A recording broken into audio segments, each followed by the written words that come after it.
We're hoping you're having a good day today. If you just woke up or the radio fell off and went on by itself, you're listening to Live with Lou.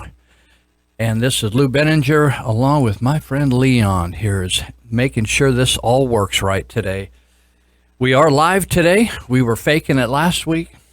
We pre-recorded a session so I could help with the TIP training, trauma intervention training last week. But we are alive, and we're going to be hoping we're staying alive for the next 3 hours to finish at noon. So out there in Olivehurst and Linda, if you're just waking up and if you're unemployed, don't need to get up today, you don't know what date it is, doesn't really make any difference. But you're up pretty early if you were tweaking all last night. But we're here in East Linda. That's Yuba County, if you're out there in one of these other Northern California counties listening today.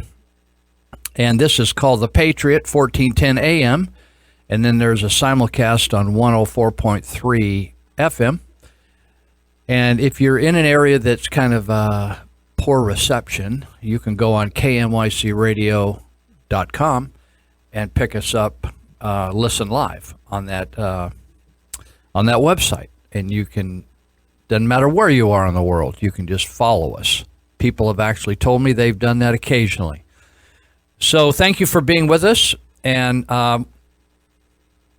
we're going to have a lot to talk about. Let's see, let me give a phone number, 530-742-5555, if you care to call, 530-742-5555.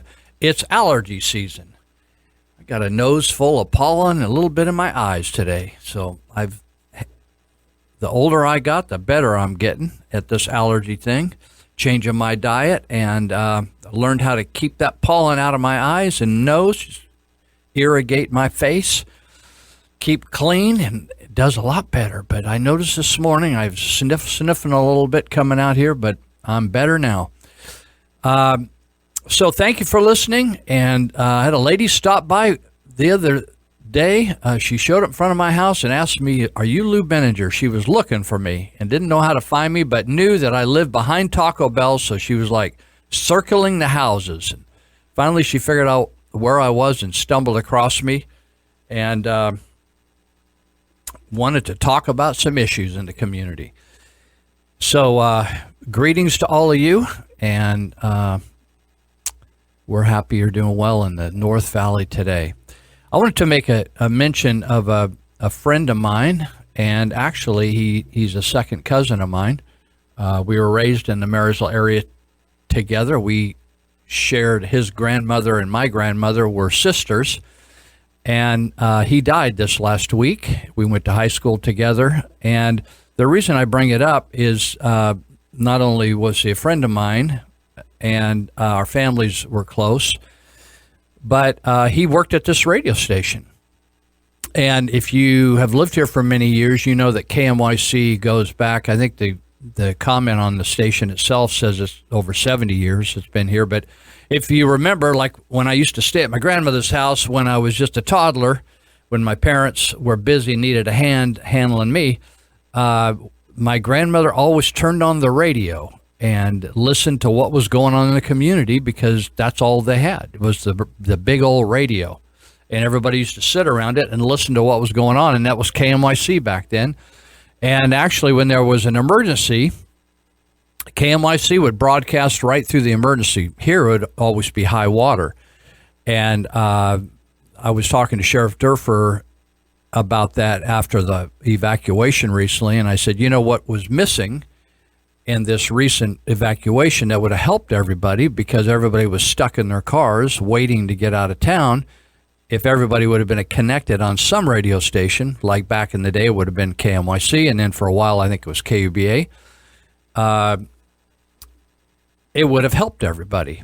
And but the fellow that I'm talking about today is Les Crook, and he at one time managed this station and was a part of this station, and actually worked at a number of radio stations here and in Southern California. But as years went by, he started in Southern California working at radio stations, and he came up here and came back home, essentially, and began to work in some radio stations here and in public relations and advertising and stuff like that. But Les was died here on May 3rd, and he was 70 years of age. And his family I can't speak of his mother's side, but his father's side of the family went back to the gold rush era here, many generations. And if you have ever been out what they call Slaughterhouse Road north of Marysville, out into the rice growing country, there's a building out there that they work on. They make burls out of trunks of trees. That used to be a slaughterhouse, and Les's grandfather ran that, and it was a major employer here and a big business. But Les went to Marysville High School, and then he went on, like all of us, were graduating in the early 60s and mid-60s.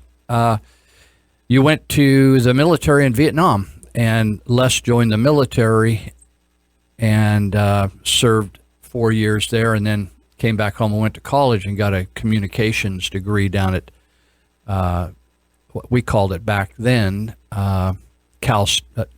we called it like Sacramento State. He went to Stanislaus State, but now they call it Cal State Stanislaus, I guess. But then went into the communication business and worked in radio most of his life. And so there's going to, for those, it's interesting. I was talking to his wife the other day, Deb, and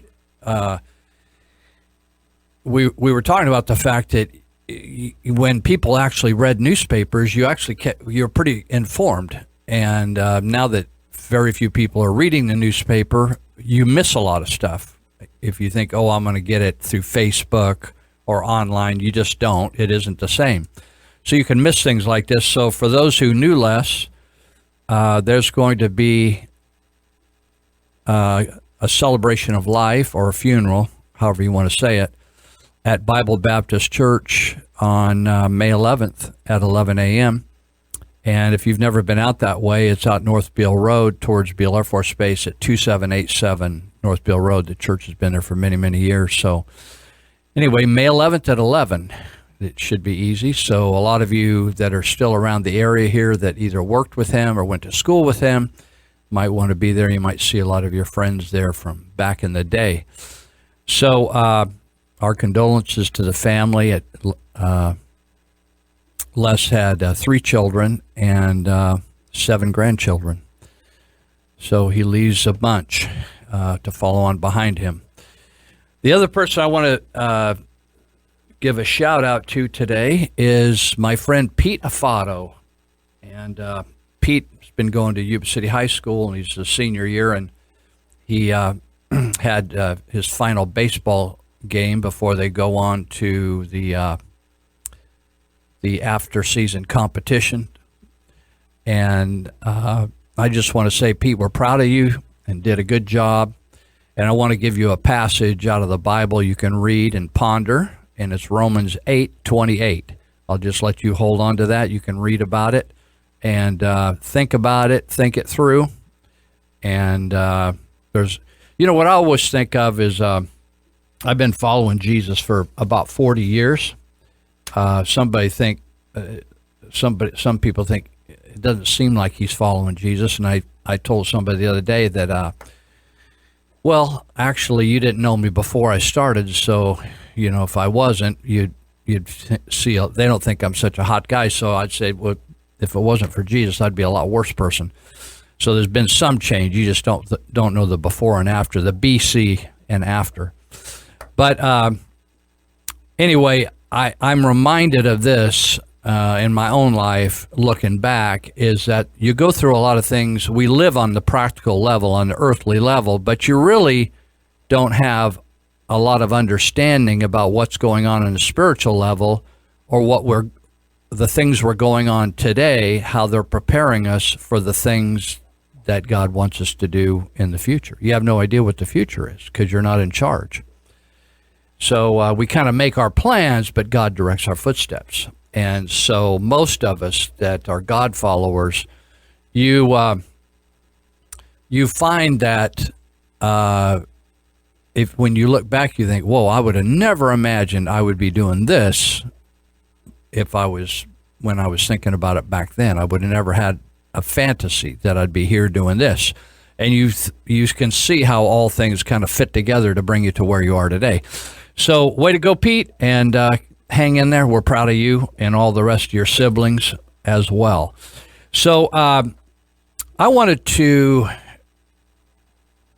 talk about a little bit about 14 Forward. 14 Forward, and the reason you think, some people may think, Lou, you're always talking about 14 Forward. Well, I live near there. 14 Forward is the Yuba County's approach to address homelessness. They didn't figure we were doing enough to address homelessness with all the welfare programs and disability programs and free handouts and drug rehabs and homeless shelters and rescue missions. They felt that government had the answer to solve it. So that means that's you and me, and that's our money that's being spent, right? And so this week, I was in my house, and I had the shades up, and I look on the east side of my house. I look out and see there's some shrubbery, and then there's a wall of a sixplex, a 2-story sixplex, right next door. And so there's kind of a little sheltered area that's, say, 20 to 30 feet long and maybe 15 feet wide, that's shaded and et cetera. And people tend to stash stuff there, like thieves stash stolen bicycles there, and people have actually moved in and camped there and used the place for a toilet and all kinds of stuff. So this week we had a visitor, and there's a guy off the street with a backpack and had his pit bull with him, and he was I noticed he was moving in there and settling in to settle down there, and I knocked on the window like to let him know I'm paying attention, and he got up and decided he didn't want to be watched. So he decided to move on down the road. So what's happened in our community is, whatever you are willing to let happen will happen. Nature fills a vacuum. Vacuums, if you just create bare ground, for instance, all of a sudden weeds take over because nature abhors a vacuum. And so in the city of Marysville, we've had a change in police policies over the years that have allowed, somehow we think that the people that don't want to follow the law should be allowed to not follow the law. If I want to break the law, they arrest me. But if you're a certain status of citizen, then they just wink at you breaking the law. Do you wonder about all these protesters, like, go out and break the law, block freeways, and don't get arrested? They destroy Ferguson, Missouri, don't get arrested. Can beat up Trump people, don't get arrested. Like the Berkeley police standing by and letting people just beat up people, and nobody gets arrested. But then another time, if you get into a bar fight downtown Plymouth Street or downtown Marysville, you get arrested, right? And it's just pick and choose. It's a buffet law system. You just pick and choose what you want. And so we have, a number of years ago now, we have taken a view, I'm talking about we being the administration of our two counties, had taken a view that if people don't want to work, that's one thing. Like retired people, they don't want to work, it's one thing. But now we have, if you want to retire from obeying the law, you just want to pick and choose which laws you want to break, that's fine. And you can squat on people's property, you can defecate, urinate in public, you can be drunk in public, under the influence of drugs in public, you can harass people by panhandling in public, intimidate people, go on people's personal property, like on a parking lot of Walgreens or CVS, and harass people. You can actually did you know that you can steal, like if somebody gets in my car, they're not supposed to steal my radio, but they can go over to Walgreens or say CVS, and they can take a shopping cart that's worth $110, $20 and just take it to the river bottoms with them. And no cop even arrests anybody for that. In other words, you could have your hands on it, pushing it down the street, and you can just say, I claim it, finders keepers. I got myself a shopping cart, right? And so if you stole a bicycle, that's a different thing. $150 bicycle or $100 bicycle. But if you can now, a shopping cart is the personal property of a homeless person. Do you ever think about that? I wonder how many thousands of dollars. You know what they do? You wonder, how do we get such prices? Well, they figure the price of stolen the shopping carts into the price of that toothpaste you're buying over there. So I'm talking about 14 Forward homeless effort and government. When you look at programs that government starts, you can't find any program that really solves a problem. They take our money, and they're people that have no experience solving problems with troubled people, but they pretend they do, and then they spend hundreds of thousands of dollars. So I wanted to mention to you Russ Brown, who is the public information officer for Yuba County. He and I have been corresponding over the past few months, and I asked him for some information, and he was good enough to provide that for me and sent me an email yesterday, and we chatted a little bit by email, and he gave me some figures. And I want to just let you know that, say, this homeless consortium claims we have 700-800 people supposedly around town that would be considered homeless. Now, I don't know whether those people are couch surfers from apartment to apartment, whether those people are included, or just flat people that are out living here and there and everywhere around town.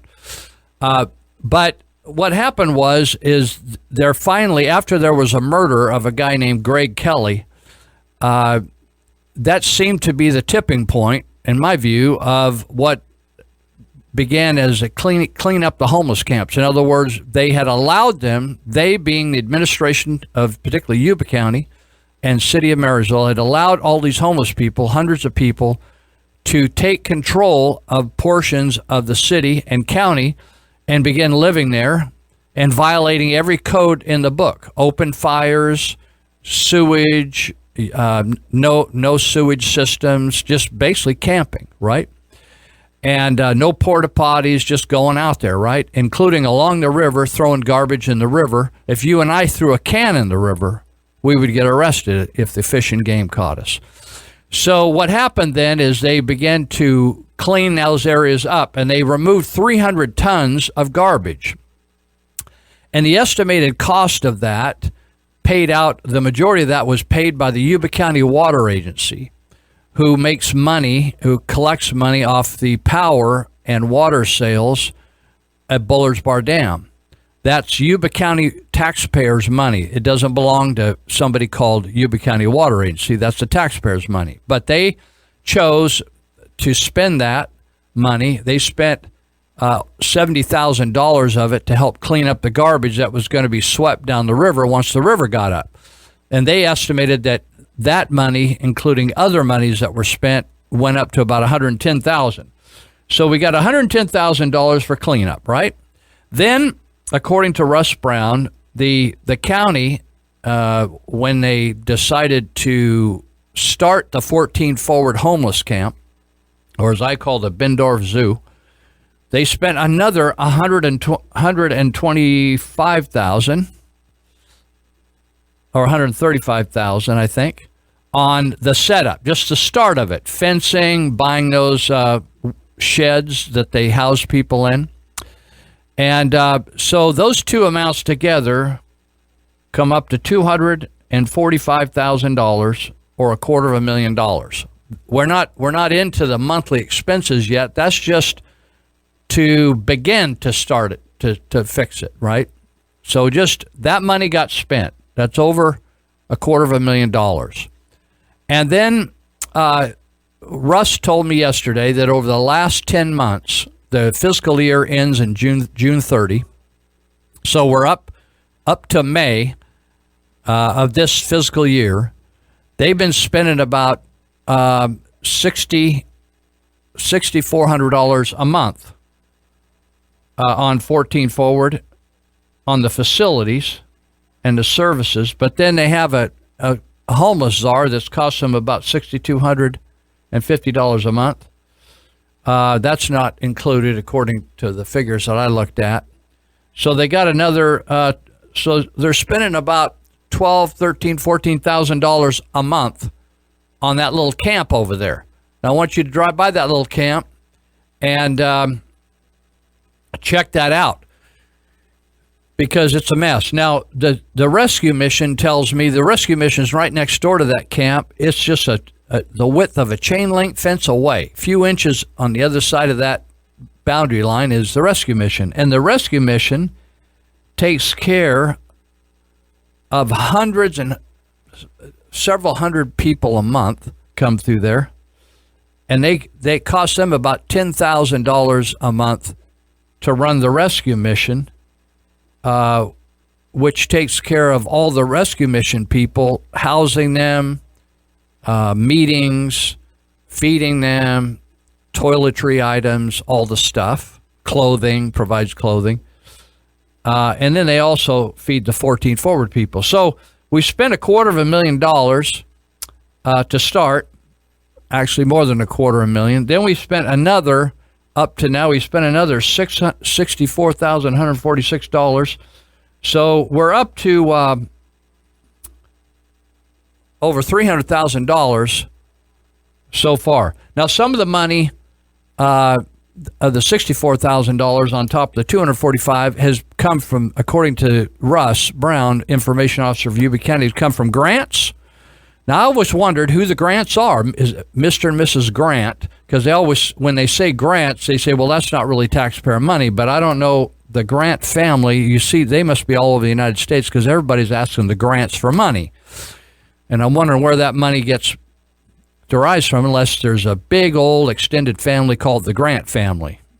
So they got almost $50,000. Then they got private donations, and then they got sponsorships of $52,000. You know, I've always wondered, sometimes somebody will say, well, I gave this money to such and such organization like World Vision or something. And I thought, why in the world would you give to something like that? And they actually got GoFundMe. They almost got $6,000. You know, people give their money away to the most foolish things that are just a waste of money. And then I have a difficult time raising money for other things I'm doing that we squeeze every penny out of the thing. So we'll be right back. We're going to take a couple-minute break, and then we'll finish up on this topic. After 23 years of fighting for California families, I thought I was used to evil. I'm Randy Thomason with your SaveCalifornia.com Minute. Because your dearly held values are being attacked, I have to tell you this. Democrat politicians, who are 2/3 of the California legislature, lied to you when they swore to uphold the constitutions of both California and the United States.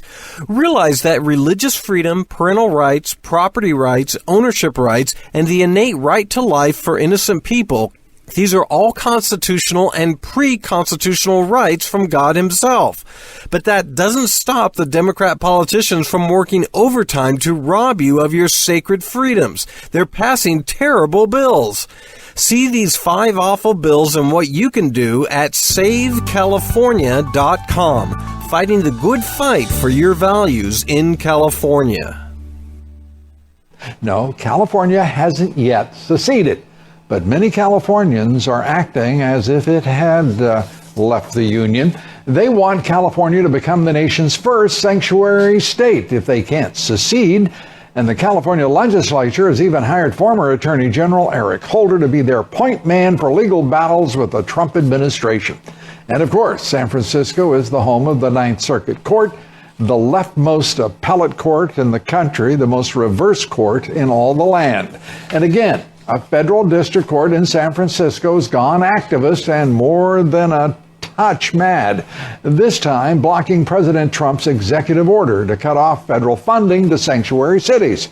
Judge William Orrick is his name. Not only an Obama appointee, but Orrick, a big fundraiser, a bundler for Obama's 2008 campaign. By the way, have you ever noticed leftist activists, wild-eyed Dems on the bench, almost never recuse themselves, and Republicans can't recuse themselves fast enough, it seems.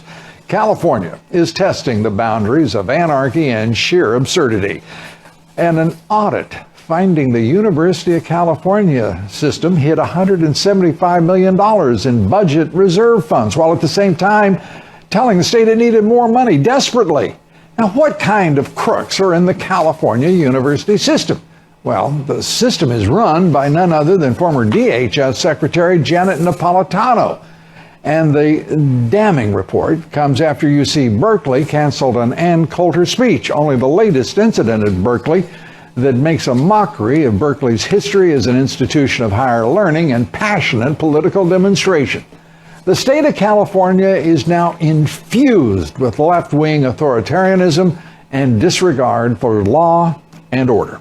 And for many of us who are products of the 60s, it's hard to admit what a sorry condition California's condition is in.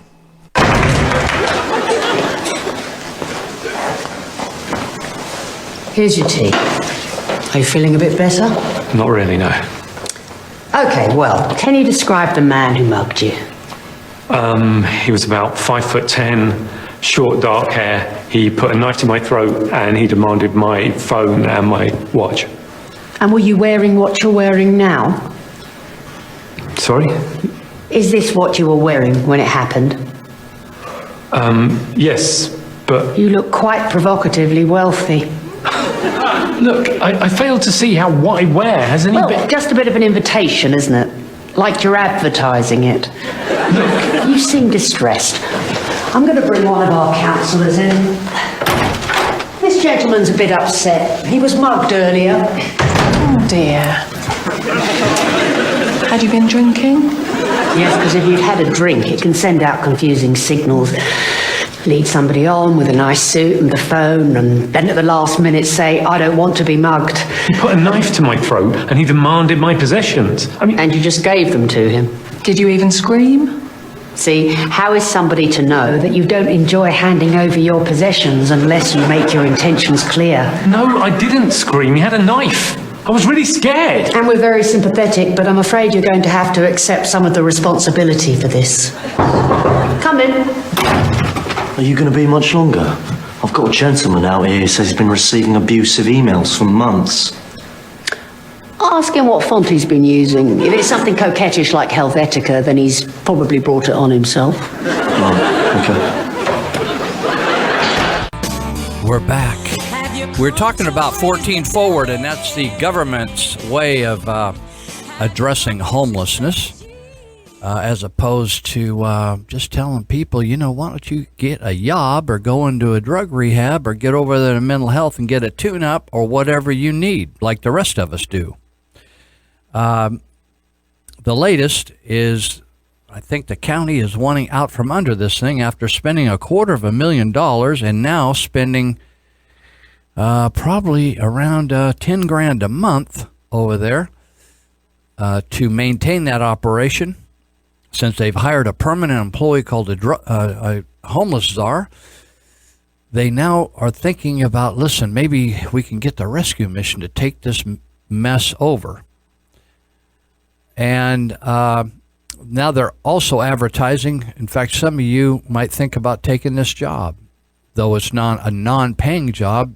They want to find somebody that would actually move into the homeless camp they've created and manage it in exchange for getting to live there.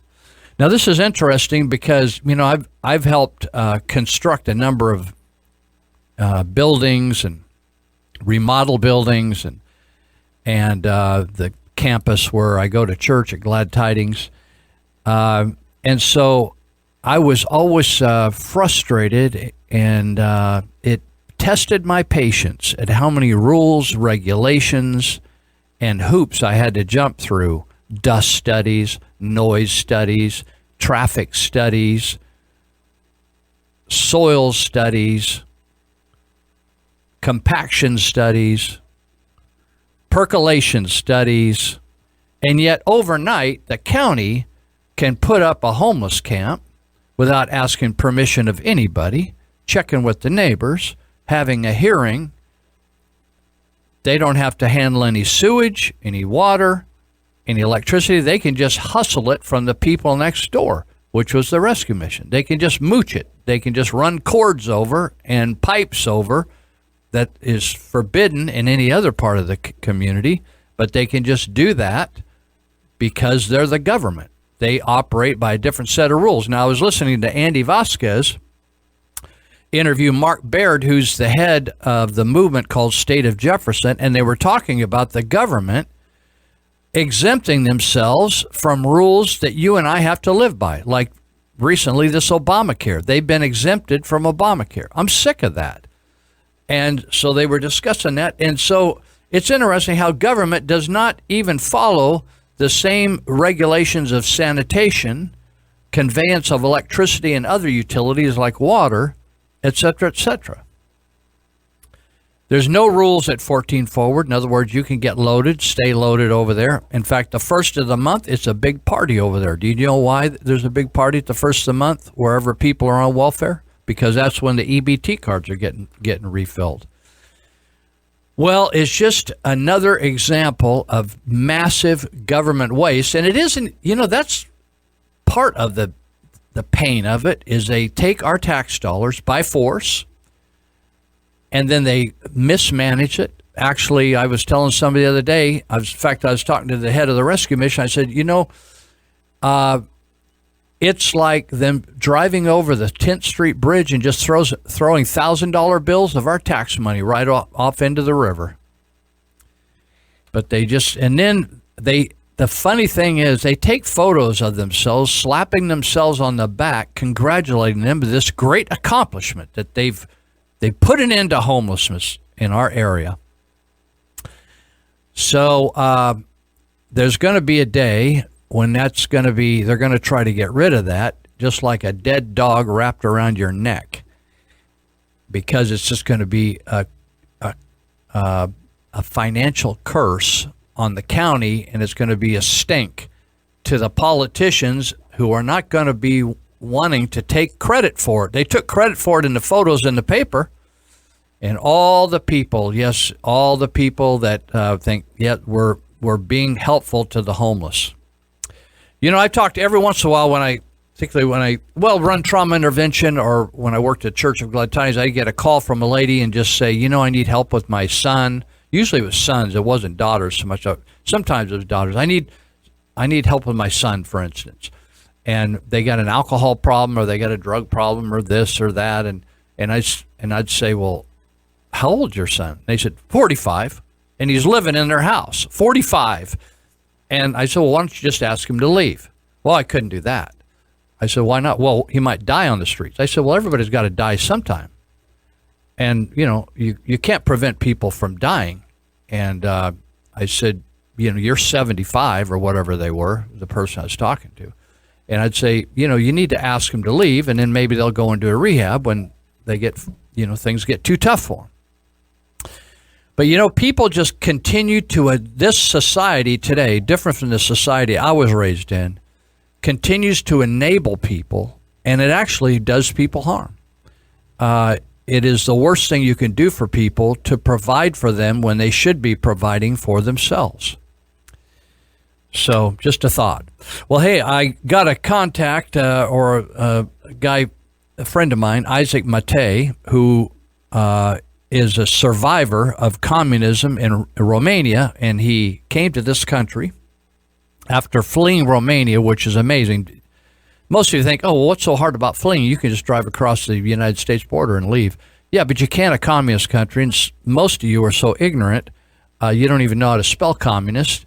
But in communist countries, they actually will kill you trying to leave. Isn't that interesting? So the Matei brothers miraculously were escaped through the guards in Ceausescu's Romania. But Isaac came to this country with his family, and Isaac now is working for Yuba County Health Department. And he said, hey, he shot me an email. He said, will you announce this for me?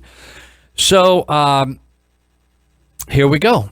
So some of you may want to get in on this and give your opinion. They're trying to Yuba County is trying to take a community health assessment survey to identify the key health issues to help them on what to address. Now, I think they already know this, but I don't know. I guess maybe they got a grant to do this, but I got it figured out what our problems are. But I'll finish the announcement so I don't goof him up. So he says, as part of this assessment, they'd like to ask Yuba County residents to provide feedback in a survey. So the survey is going to help determine what health issues that community members think are the most problematic and what barriers residents face in achieving improved health.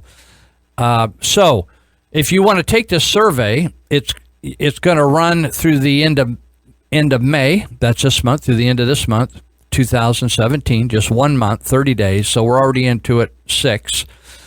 And you don't have to give your name. If you want to do it by hard copy, you can get it in English, Spanish, or Hmong. Or if you want to do it online, you can do it in English. So let me give you a phone number if you want to take this survey. It's 749-6392. 749-6392. If you want to go online, you just go to the website surveymonkey.com. And after the com, maybe if you got there and you just put in Yuba County Health Survey, it'd probably find it. But if you want to go directly from your search engine to the site, at the exact page, you do surveymonkey.com/r/ then Yuba County Health Survey, and you'll be good to go. So there you have it. Isaac Matei, I did you a solid, and I hope you get some response. Now, most people know what's wrong with Yuba County. I can't speak for other counties, but I have, in the jail classes that I do, I have 3 presentations from Yuba County every quarter. We talk about nutrition and exercise. One class, we do tobacco, another class, which always blows my mind, the tobacco class.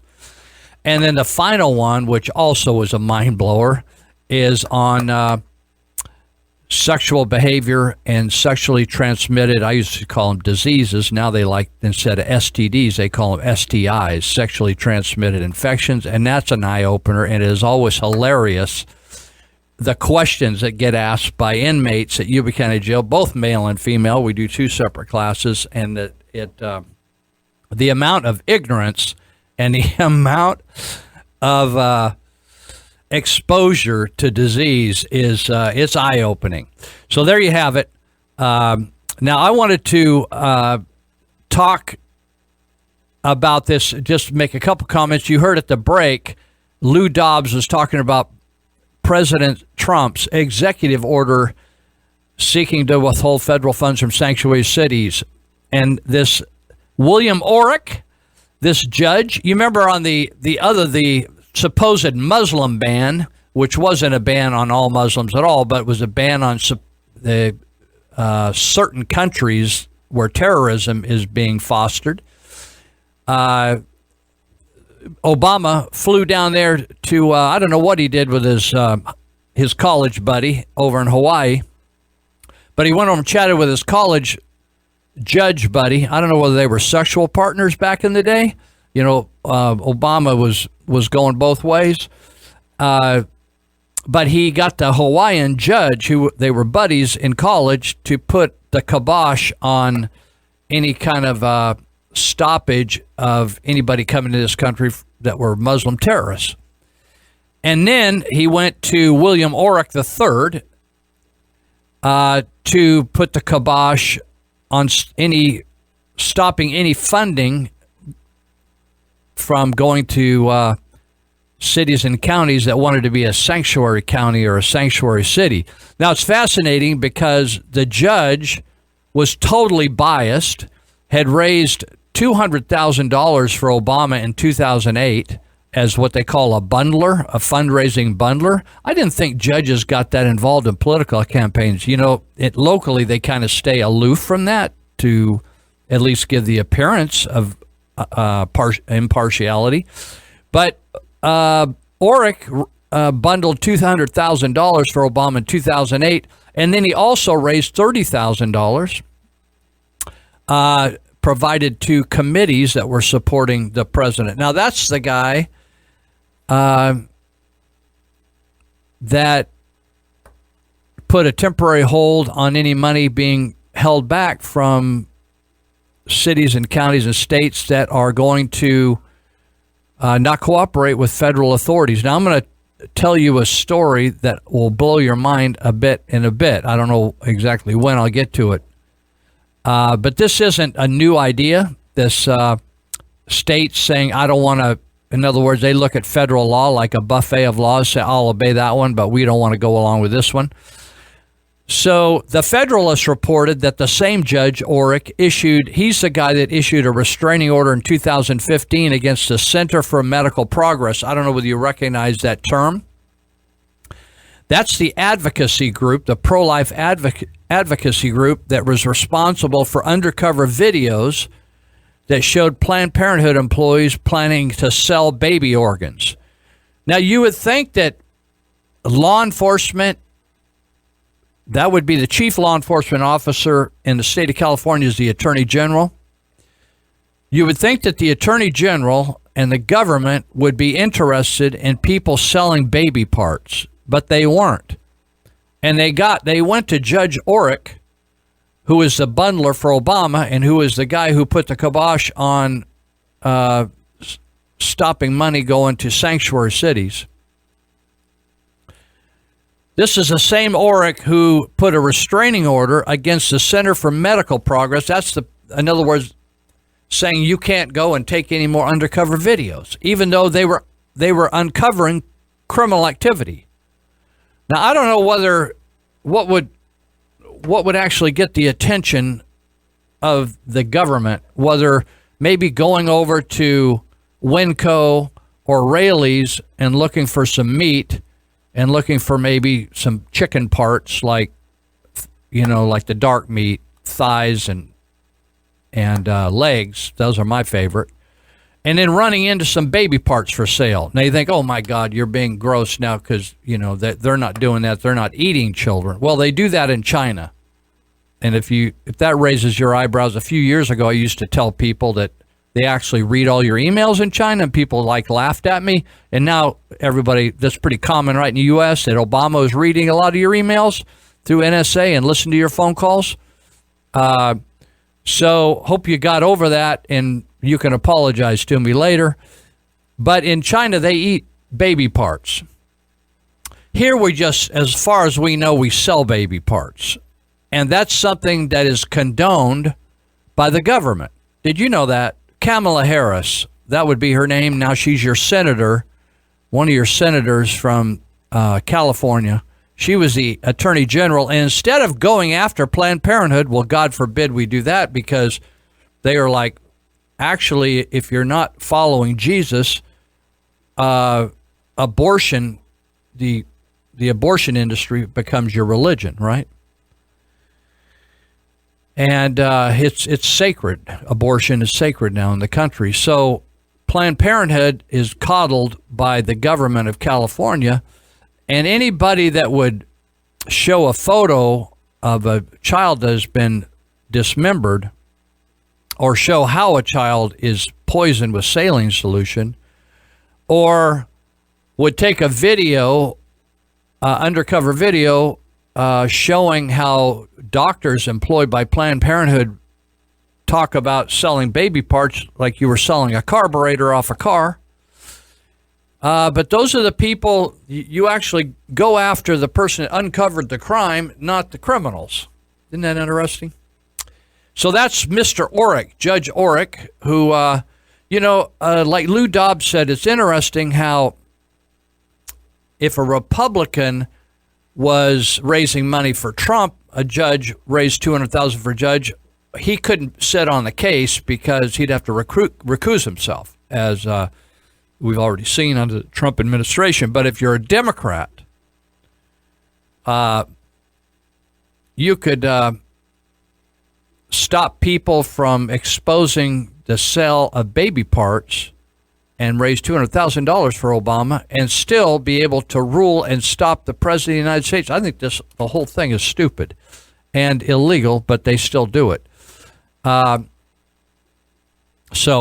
wanted to mention that we just finished doing trauma intervention training this last week. We got a dozen or so people, looks like, graduated or through the training so far, and I want to thank all of you that are supporters of trauma intervention. We finished last month. It's amazing. All of a sudden, things have gotten really busy. Last year we did 40 calls a month, 40 responses for the firefighters and cops and hospital system. This last month we did 49 calls. It was an amazing month, and it's not that we're hoping for bad things to happen. It's just life. Life happens, and so the nice thing is emergency responders in our area are responding to it and bringing all the resources they can to be as kind and helpful to families having to face some of the darkest hours of their life. And so the happy thing is we got another dozen people that are joining 30 of us, which gives us over 40, and be doing some good work. Did you know that this month is the month to honor our law enforcement? And is next week is Mother's Day. Leon, are you doing something for Mom? Don't forget to do something for Mom, right? I think next Sunday, I think next Sunday is Mother's Day. So you got a week. Do you want me to coach you on anything? No, you don't need any coaching. Yeah, do something more than a burger. All right. So, but anyway, this month is a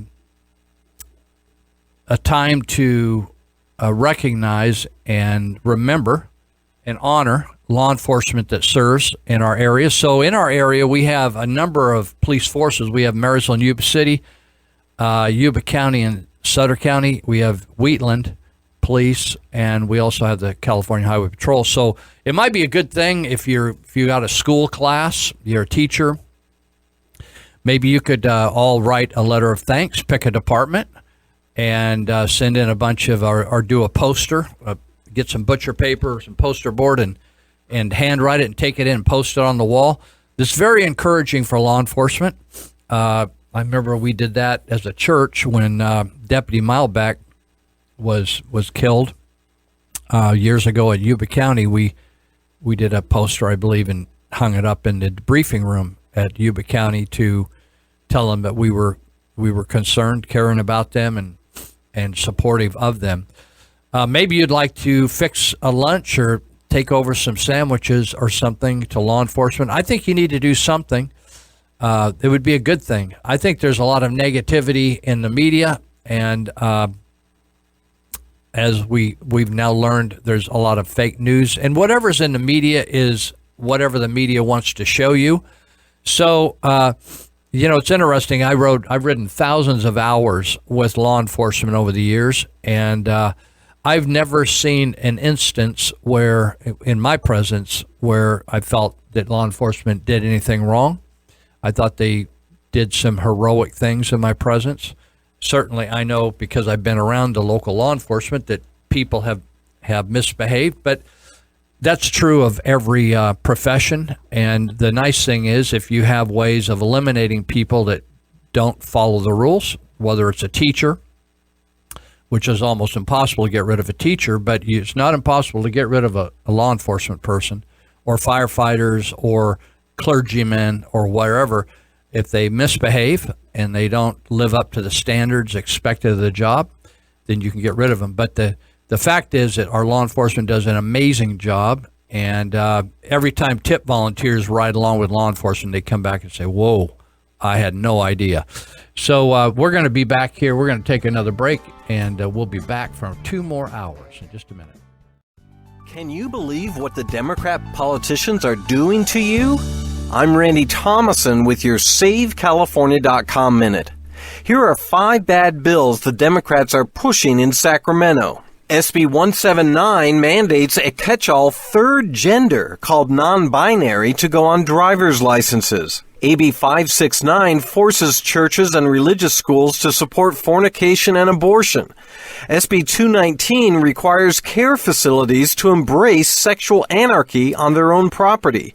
SB 309 creates a pro-abortion license plate to generate more money to kill preborn babies. SB 320 forces CSU and UC campuses to kill preborn babies via chemical abortions. See what you can do at SaveCalifornia.com, fighting the good fight for your values in California.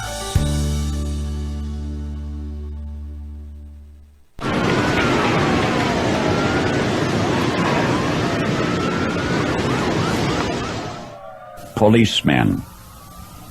A policeman is a composite of what all men are, I guess, a mingling of saint and sinner, dust and deity. What that really means is that they are exceptional, they are unusual, they are not commonplace. Buried under the froth is the fact, and the fact is that less than 0.5% of policemen misfit that uniform, and that is a better average than you'd find among clergymen. What is a policeman? He of all men is at once the most needed and the most wanted, a strangely nameless creature who is sir to his face and pig or worse behind his back. He must be such a diplomat that he can settle differences between individuals so that each will think he won, but if a policeman is neat, he's conceited. If he's careless, he's a bum. If he's pleasant, he's a flirt. If he's not, he's a grouch. He must make instant decisions which would require months for a lawyer, but if he hurries, he's careless. If he's deliberate, he's lazy. He must be first to an accident, infallible with a diagnosis. He must be able to start breathing, stop bleeding, tie splints, and above all, be sure the victim goes home without a limp. The police officer must know every gun, draw on the run, and hit where it doesn't hurt. He must be able to whip two men twice his size and half his age without damaging his uniform and without being brutal. If you hit him, he's a coward. If he hits you, he's a bully. The policeman from a single human hair must be able to describe the crime, the weapon, the criminal, and tell you where the criminal is hiding, but if he catches the criminal, he's lucky. If he doesn't, he's a dunce. He runs files and writes reports until his eyes ache to build a case against some felon who will get dealed out by a shameless Seamus. The policeman must be a minister, a social worker, a diplomat, a tough guy, and a gentleman. And of course he'll have to be a genius because he'll have to feed a family on a policeman's salary. All right, welcome back. You're listening to Live with Luke. And we were talking about May being Police Officers Month. Time to honor them, think about them, encourage them. But I got a text that also May is Military Appreciation Month. And so, you know, a lot of times we live in the Yuba Sutter area and we can forget the fact that right here we have a major military base called Beale Air Force Base. And a lot of times we can just forget about those folks unless you run into them at a gym or at the post office or whatever, that they're people from all over the country, in fact, the world. I find people from Puerto Rico serving out there. And it's the top reconnaissance base that we have right here at Beale. Today, there's going to be a free barbecue lunch at Gaucher Park. That's over in Yuba City at the corner of Wilbur and C Street from 11 a.m. to 1. If you want to stop by, pop in over there, and there'll be some military people there, I'm sure. I think it's being sponsored by the Blue Star Moms. So we'll have more to say about that this month, since all month will be a month where we can remember and celebrate those that protect us both internationally and locally. You know, it's interesting when you look at what the Founding Fathers had in mind for what a government would do. They didn't think a government should be very involved at all, particularly a federal or state government. They limited government, like we got it involved in all kinds of things. Like we're debating right now, should government fund nonprofit type radio stations that have liberal philosophy? Should government be involved in supporting artwork? Should government support the research of monkeys having sex while they're on cocaine? You know, it's just like You think, oh, they're not doing that, Lou. Yes, they are doing that. In fact, if you look up the waste book, Congressional Waste Book, you'll read hundreds and hundreds of stupid projects that we spend our money on. But the government was originally intended to provide law enforcement and military protection because the founders had already had problems when they launched the 13 colonies and onward with foreigners wanting to cause problems here. And they wanted to protect us from foreign invasion, and they also wanted as much freedom as possible, except where one neighbor wants to get into it with their other neighbor. And at that point, they needed some sort of law enforcement. But that was the primary purpose and motive of government. And all that other stuff that we have, from welfare to all these rules and regulations, our original founding fathers weren't interested in all that. So when it comes down to honoring, for instance, this month, May being the month to focus on showing your appreciation to law enforcement and military, I'm glad it's on the same month. I think it's appropriate. And you could just think of yourself that when you pay your tax dollars, those are the most important dollars you'll ever spend, and all that other stuff, they just threw your money down the toilet, like giving money to Planned Parenthood and all kinds of foolish endeavors that you don't even condone in your own family. You think it's actually evil. I wanted to kind of piggyback on what Andy Vasquez was doing right at the end of his show today. He was interviewing a guy from Siskiyou County, a pilot up there named Mark Baird, who has lived up there many years, has a ranch up there, and he started the idea, or he didn't actually come up with the idea of the state of Jefferson, but he revived it. And there's going to be a lawsuit launched on May 8th by the Citizens for Fair Representation. And it's going to be against the state of California for lack of representation and the dilution of vote. If you ever, maybe you haven't ever thought through these things, but the fact that the North State is underrepresented, even though we pay taxes like everybody else, we pay the same tax rates. But up north here, we're 33% of the state in terms of square miles, 52,082 square miles. But we only have 8% of the representation in Sacramento when you look at local senators, state senators serving, not going to Washington, but just state senators and state assembly people. And so up in the North State, we call it the state of Jefferson. There's 21 counties. We have 9 representatives. And the rest of the state has 111. So whatever we want up here, it doesn't matter what we want. In fact, this brochure I'm looking at today, it says they've gone up to not only, I always think of 21 counties, now they're up to 23 counties. The southernmost is Tuolumne. So it's Tuolumne, Calaveras, Amador, El Dorado, Placer, Nevada, Yuba, Sutter, Colusa, Lake, Mendocino, Glen, Butte, Plumas, Tehama, Trinity, Shasta, Lassen, Modoc, Siskiyou. And the far north up in the corner, Del Norte and Humboldt, they're not in it. But anyway, there's a severe lack of representation. So it says in this news release, over the last 3 years, most of the plaintiffs, the people that want a change in representations, have petitioned the California legislature and the Secretary of State seeking equal and fair representation. Like, right, we just want our fair share, right?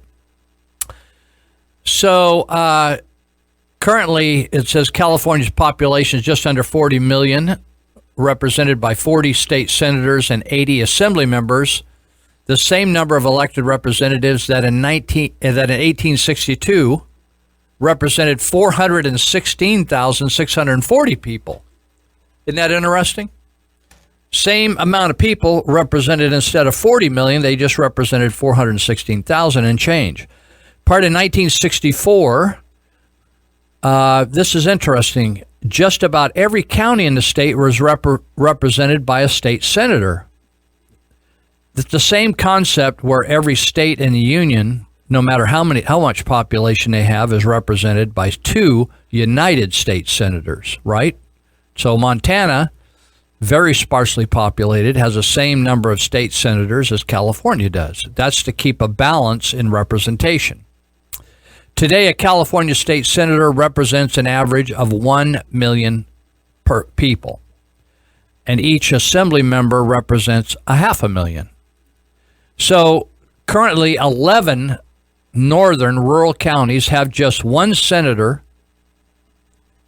and the county of Los Angeles has 15 senators. Now, it doesn't matter what 11 north counties want. If they all agreed 100% on a particular topic, and those 15 senators, or the majority of them in the county of Los Angeles, wanted something different, even though would you agree that the county of Los Angeles is very different from any Northern California county?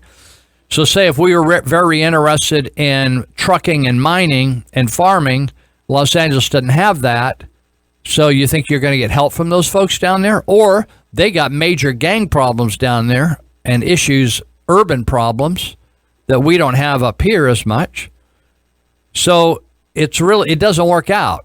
So it says these people who are filing this lawsuit, which is the first step in trying to get equal representation, but if it isn't received well, or if the government, the way the government's construction is not changed, then the state of Jefferson movement will continue forward. So it says the California's imbalance of representation ranks worst on the list of all 50 states. It says a small state of New Hampshire, think about this, has 400 in their state House of Representatives, with 1 representative representing less than 4,000 people, right? There are 24 state senators, 1 for every 55,000 citizens in New Hampshire. New Hampshire's ratio of balance closely models the representation that this legal action is going to seek to accomplish. In other words, to add a lot of representatives to the underrepresented counties. So if this action is successful, this would be, as they say, history in the making, not only for 21 counties, but all of California's 58 counties. And also, as Mark Baird was being interviewed live here just before this show, he was saying that it would have national impact because other states have actually changed the way they represent their people, like California, to look like California or have that kind of model. And it has left a lot of people underrepresented. So the claimants, the folks that are asking for this change of representation, they say that California's refusal to increase the levels of representation to reflect its exponential population growth is arbitrary and unconstitutional. So we'll see what happens, but I overheard Mark Baird saying that on May 31st at 9 a.m. on the west state steps of the Capitol, they're going to have a rally there. And they're encouraging, and we'll talk more about this as we get closer, they're encouraging all people that are interested in a withdrawal. This isn't the Cal Exit movement. This isn't a secession from the Union. This is creating a 51st state. So they want everybody to come on down there that can take the time off. And if you have a Jefferson T-shirt or ball cap or flag or banner, to bring it. And the hope is it's all they're saying is it's not that we don't like Southern Californians, it's we're different and we can't get the representation, so we want a separate state. I get a kick out of the people that I call they are the we can't people, including the boards of supervisors. And I told Andy Vasquez, I said, Andy, if I sat on the board with you, this would be my chief issue right here. You know, we got to take care of the nuts and bolts of everyday activities in the county, spending money, overseeing hiring and firing and policies and procedures and all that kind of stuff that boards do. But the one revolutionary thing that the board could do is get wholeheartedly behind the state of Jefferson and get serious about it, and act like their lives could make a difference being political leaders in one of the 58 counties, of saying not only are we saying we're open to it, which both Yuba and Sutter County supervisors took a vote saying we're open to it, but that's a whole different thing than getting behind it and writing letters and supporting it and actually working towards it, encouraging people to give towards it. Now, one of the things, it's interesting. I hear a lot of people, they say, "Oh, Lou, why don't you talk about this? Why don't you take on this? Why don't you write an article?" People call me, say, "Why don't you write an article in the Territorial about that or this or whatever?" And I'm fascinated with why don't people do something themselves, right? Like maybe it's time for people to take a stand themselves, write a letter themselves, and make a difference. And one of the things that there's a saying: "Put your money where your mouth is." And none of these things go forward on just hot air. It takes money. So you can donate to the state of Jefferson, and I don't know whether I have the right website. I'll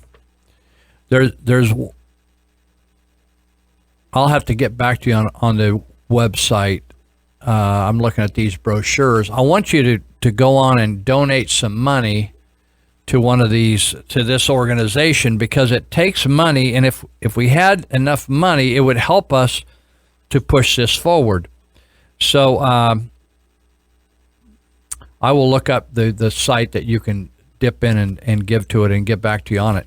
But the state of Jefferson, honestly, people, the state of California is not adjusting their ways because they're fearing some counties would like to leave. The fact is, the counties that would leave, they don't give a rip about. The policies in the state of California are not being determined by Northern California counties or what the needs are. These are ignored counties. The top 21, or in some cases they call them the top 24 counties to the north, they don't care about them, and they're not making decisions based upon them. For instance, if you wonder what happened with the Oroville Dam, it's not on their scanning. They don't pay attention. It's not in front of their minds. It's Northern California. If it was in Southern California or around San Francisco or in Sacramento, that would be at the front of their minds. But it's not on their brain waves. So if you think that something's going to change for us in Northern California, it is not. And my hunch is that they are not going to change the type of representation unless they're forced to by the Supreme Court of the United States. But they're making a shot at it, at least, and that is coming up here in May. So we were talking about the military earlier and about this event that's going on today, starting, I guess, in just a few minutes at 11 o'clock to 1 over at Gaucher Park in Yuba City, honoring the military. This is a really disturbing article, and in one way, Trump's group taking over the Veterans Administration is trying to fix things. One of the problems you have, whether it's in county, state, or federal government, is the government unions. And the government unions have made it virtually impossible to fire anybody. In fact, you could be a molester and be working for government. Did you know that? You may not be able to be a cop, but you can work for, they got molesters, people with records, sexual offenses working for the Veterans Administration. Do you know that? And the excuse is that, well, they don't have any children coming there for care. It's just old veterans, so anybody can work on them. That's the philosophy. So we have a new Veterans Administration secretary. And did you know there's like either 325,000 or 350,000? Can't remember the exact figure, and it doesn't really make any difference. It's just a lot, right? A lot of people working for the Veterans Administration. I thought, man, I had no idea that many people working for the Veterans Administration. But here's the deal. It doesn't matter which people you switch and fire one guy and put in a new person over the Veterans Administration. Hold on, we're coming to the end of so we'll have to push them over to the next half. We got a caller on the line, but we only got a couple minutes here. I'm going to keep going here, and we'll pick up a caller here in a minute. So here's the deal. You switch Veteran Administration secretaries, like we got a guy named David Shulkin. They still can't fire anybody because there's rules against it, right? So what they've created is an Office of Accountability and Whistleblower Protection Office. And Shulkin is saying this office is going to cost us a fortune, but it's necessary. Says there will be an additional cost to this. Shulkin says this is an important responsibility that we have to make sure we protect the employees who come forward to tell us about bad stuff that's happening, and we don't want retaliation against them. We had to create a separate government organization to protect employees that are blowing the whistle on people that are corrupt in the Veterans Administration. You can't just go into the Veterans Administration and fix it. Now we got to have a separate group to try to do it. Part of the president's executive order is requiring us to take a look at what resources we already currently have dedicated to these type of activities. In other words, whistleblower activities. We'll be right back. We're going to talk more about this, but we have a caller, I think, and he wants... No, they're gone. Okay. We're going to talk about veterans when we come back. If you walk into the WIC office, you can walk in, first of all, with no ID, no address, and no income. Kelly Baker says the program has few regulations to prevent fraud, and there's little done by employees to verify identity, income, even citizenship. We sent an undercover producer into a WIC office in DeKalb County to see what they required to sign up. Turns out, not much. No, I don't have my ID on me, though. That's okay. I didn't realize that you were applying. Is it, also I need a social security number or anything like that? The WIC whistleblower also showed me several internal documents from Georgia's Department of Community Health, which oversees the multi-million-dollar program.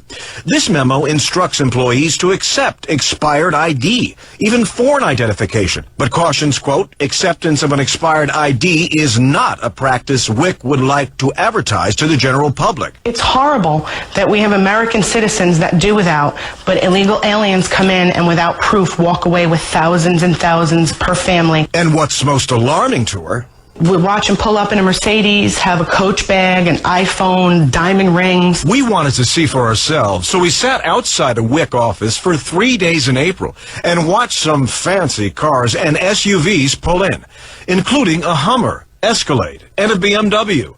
Baker tells me that she was encouraged, despite any questions about eligibility, to sign people up for WIC. My job is to approve them for WIC. I had been told that numerous times by several supervisors. We also found WIC vouchers are not only easy to obtain, but sell for cash. We discovered this storefront right down the street from a WIC clinic willing to buy WIC vouchers. $5 per voucher. Kelly Baker says while WIC has good intentions, it's failing to properly manage and disperse hundreds of millions of dollars in taxpayer funds that go into it. And I think initially it was a good program. Kids who didn't have formula had the option to get it. But once you don't hold people accountable for what they tell you, I mean, then everybody can tell you whatever they want. We contacted the Georgia Department of Community Health to show them the findings of our investigation.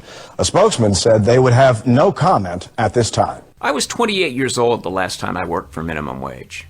28. I was just kicking a 6-year cocaine addiction and had not worked a real job in all those years. I'd been evicted from my house at the beach and was sleeping on my mother's office floor. I promised to take the very first job offered to me. Oops. I'll never forget the dread I felt when my dad came in and told me he'd run into a painting contractor and that the guy had agreed to take me on. I spent that spring and summer scraping and sanding in the Southern California sun, making less per day than most guys my age spent on a date. By the early fall, I'd gotten tired of doing the grunt work for lousy pay. I bought some used gear, made some flyers, and went into business for myself. That was 33 years ago, and I have never once collected unemployment or gone without a roof over my head. Why? Because a guy bothered to teach me a trade, even when he knew damn well that as soon as I learned it, I'd probably go out on my own and compete with him for jobs. He cut down his own productivity to walk a complete rookie through all the tricks of the trade. Did I work cheap? You bet.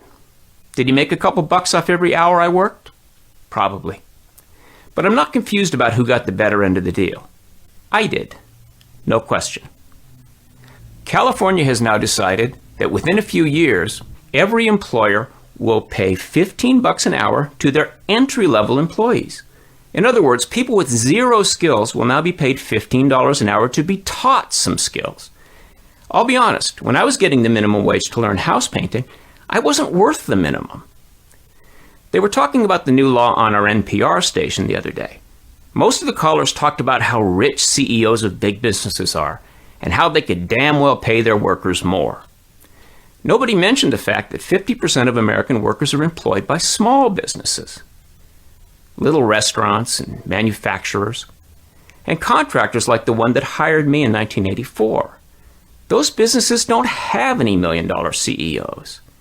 If the contractor who hired me had been forced to pay me twice what he did pay me, he simply would not have hired me, and I might still be sleeping on the floor of my mom's real estate office. The social justice folks go on and on about a living wage, but a person is not supposed to live on a trainee's salary.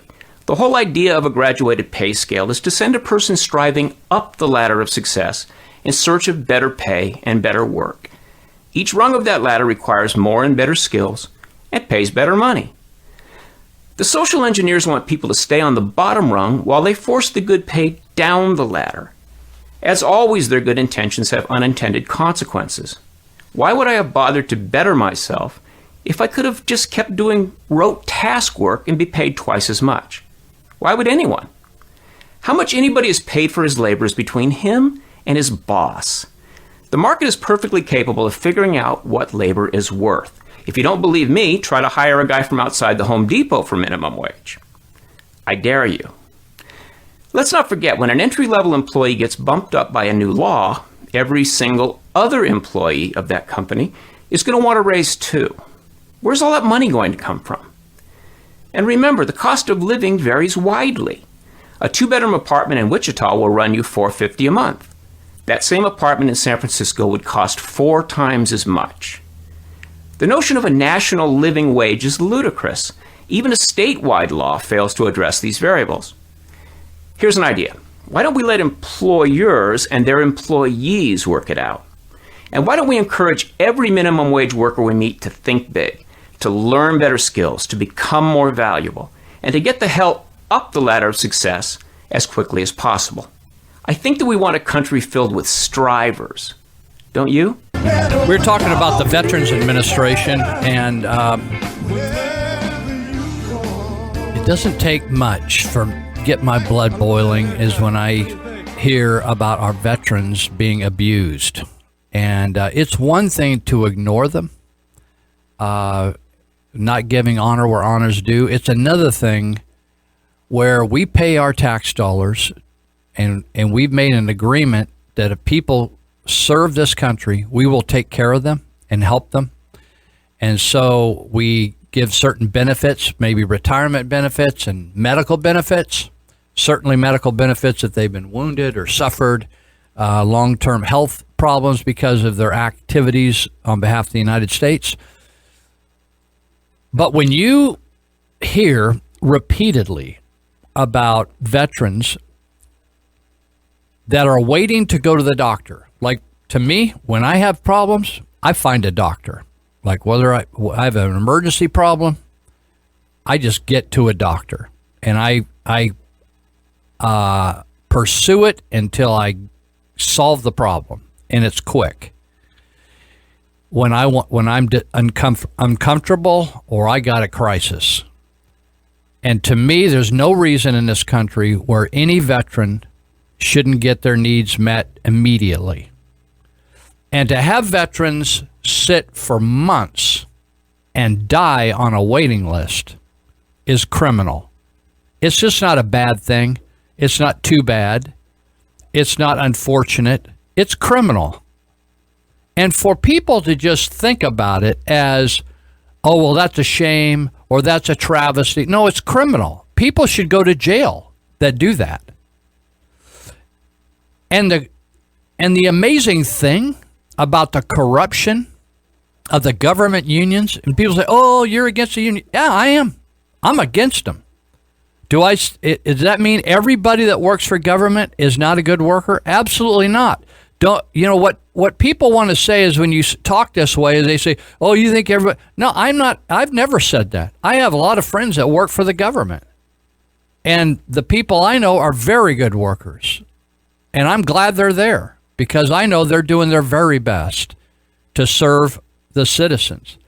But when you have a corrupt system of government that has been created by union influence and union arm twisting of politicians that protects people that are golfing while they're getting paid, or protects people that haven't been working for years and they're getting paid, and protects people and that end up getting high performance bonuses for allowing veterans to die, while allowing veterans to die on waiting lists. And this isn't just happening at one hospital, one funky hospital, Bad Apple.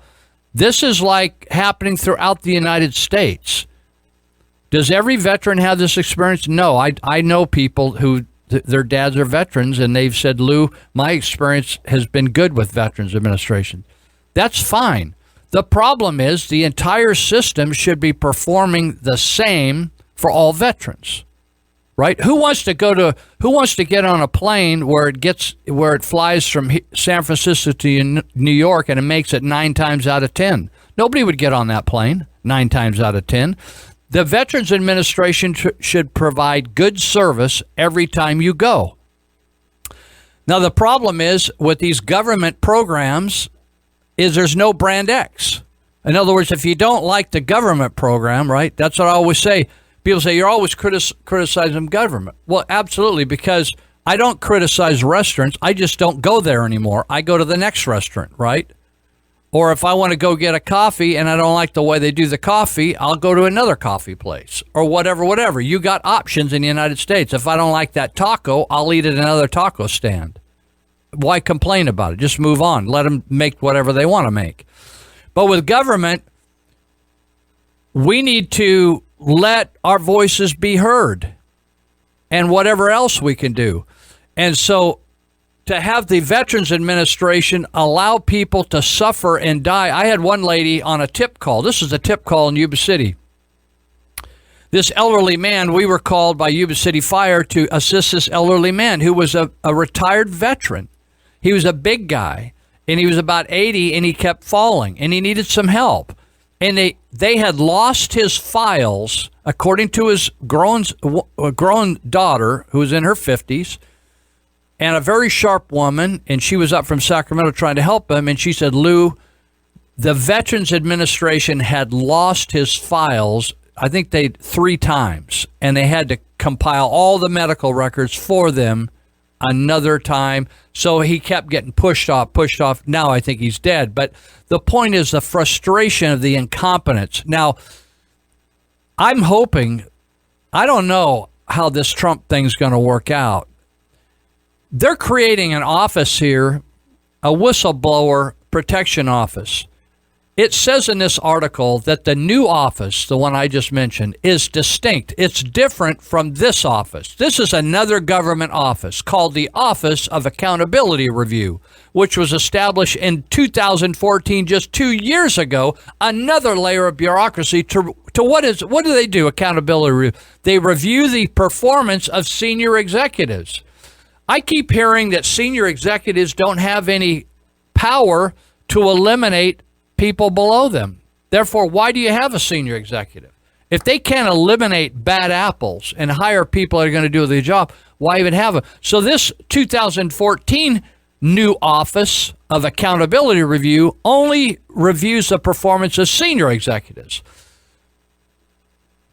This 2017 office, the one we're talking about today, will now look at accountability of all employees. But what's the difference if you can't fire them or they string it out? So still, this Shulkin, VA Secretary Shulkin, emphasizes the office on its own is not sufficient to bring accountability to the department, and that the office can only identify internal barriers that might exist.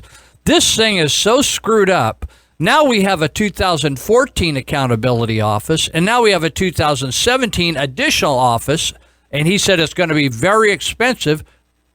Well, yeah, they're going to try to oversee 325 or 30,000 employees, and he's already saying it's not going to do anything. He says they're going to just identify internal barriers that might exist which keep bad employees in their positions. You know, he says they're now, isn't this so, it's so unbelievably screwed up. They say there's accountability legislation, Shulkin says, that's definitely needed. And he's recently endorsed legislation moving through Congress to give him authority to fire bad employees. People, how long have we had a Veterans Administration? 100 years? 200 years? And no one can fire anyone. Can you imagine what kind of screwed up behavior that breeds? I mean, we have government employees that call in and use their sick leave, and it has nothing to do with illness. Do you know that? They just decide that, they say, I want a 3-day weekend. They tell me that in a lot of government offices locally. I'm talking about, when I say they, I'm talking about government employees tell me that you can fire a gun through a lot of the executive offices in either county or city, and you wouldn't hit anybody in executive offices on Fridays because they take Fridays off. People, this is so screwed up. The benefits that government employees have and the lack of accountability. Do you know that people just get raises because they just are still breathing after 20 years or 15 years or 10 years? They just get automatic raises. It has nothing to do with whether they've earned it or they're performing at a higher level or it's justified. They just get them. Is that unbelievable? Maybe that's why people are attracted to work for government, is they say it isn't about performance. It's just about that you live. You actually still live and breathe. Some people that are dead are still getting checks. Do you know that? It's just totally, this is so amazing to me that this article is so blatant. It says this is in a very, very expensive department we're creating, this department of whistleblower and accountability, but it really doesn't do anything to fire anybody because we got to have legislation to get permission to fire anybody. All this does is eliminate, I can tell you what the internal barriers are right now, is nobody has the clout to fire anybody. You tell somebody they're fired, they say, no, I'm not. You can't fire me. I belong here till I want to leave or I die. I belong here. It's amazing to me. The best thing Trump could do is just say, screw the Veterans Administration. I'm going to give every veteran in this country a certain amount of dollars worth of vouchers per year that they can use if they need them. They can't get cash out of them, but they could use them if they need them. And you can choose any medical facility in the country to go to and use your vouchers. And the government will pay the tab. And drop these, just start laying off, just shut down these veterans hospitals and use hospitals that are all over. Use our local facilities here in the Yuba Sutter area. And forget having to, I had a neighbor next to me years ago that was in tremendous pain from a tumor on his spine, and I would drive him to Travis Air Base to go to the hospital and get care down there. Finally, the guy killed himself because he was in so much pain and he couldn't get any resolve from the Veterans Administration. He couldn't get enough help. Why couldn't he just go to any place he wanted and find the best doctors in the world? I'm not saying that all doctors in Veterans Administration are bad. I'm just saying sometimes, Why can't we just let them go wherever they want? Why do we want to subsidize? You know that the waste in this Veterans Administration, are you kidding me? 330 or 40,000 employees? Just let them go work for, if they're medical people, let them go work for regular medical hospitals and be hired and fired. What's wrong with proving yourself? You know, it's like you work for government. It's like giving everybody in your soccer team a participation trophy, whether they earned anything or not, whether they showed up at all the practices or not.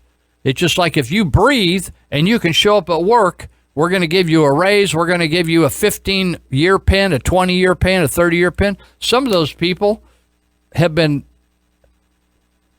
just sucking assets and not doing their job for their whole career. Their career's noted by their mediocrity.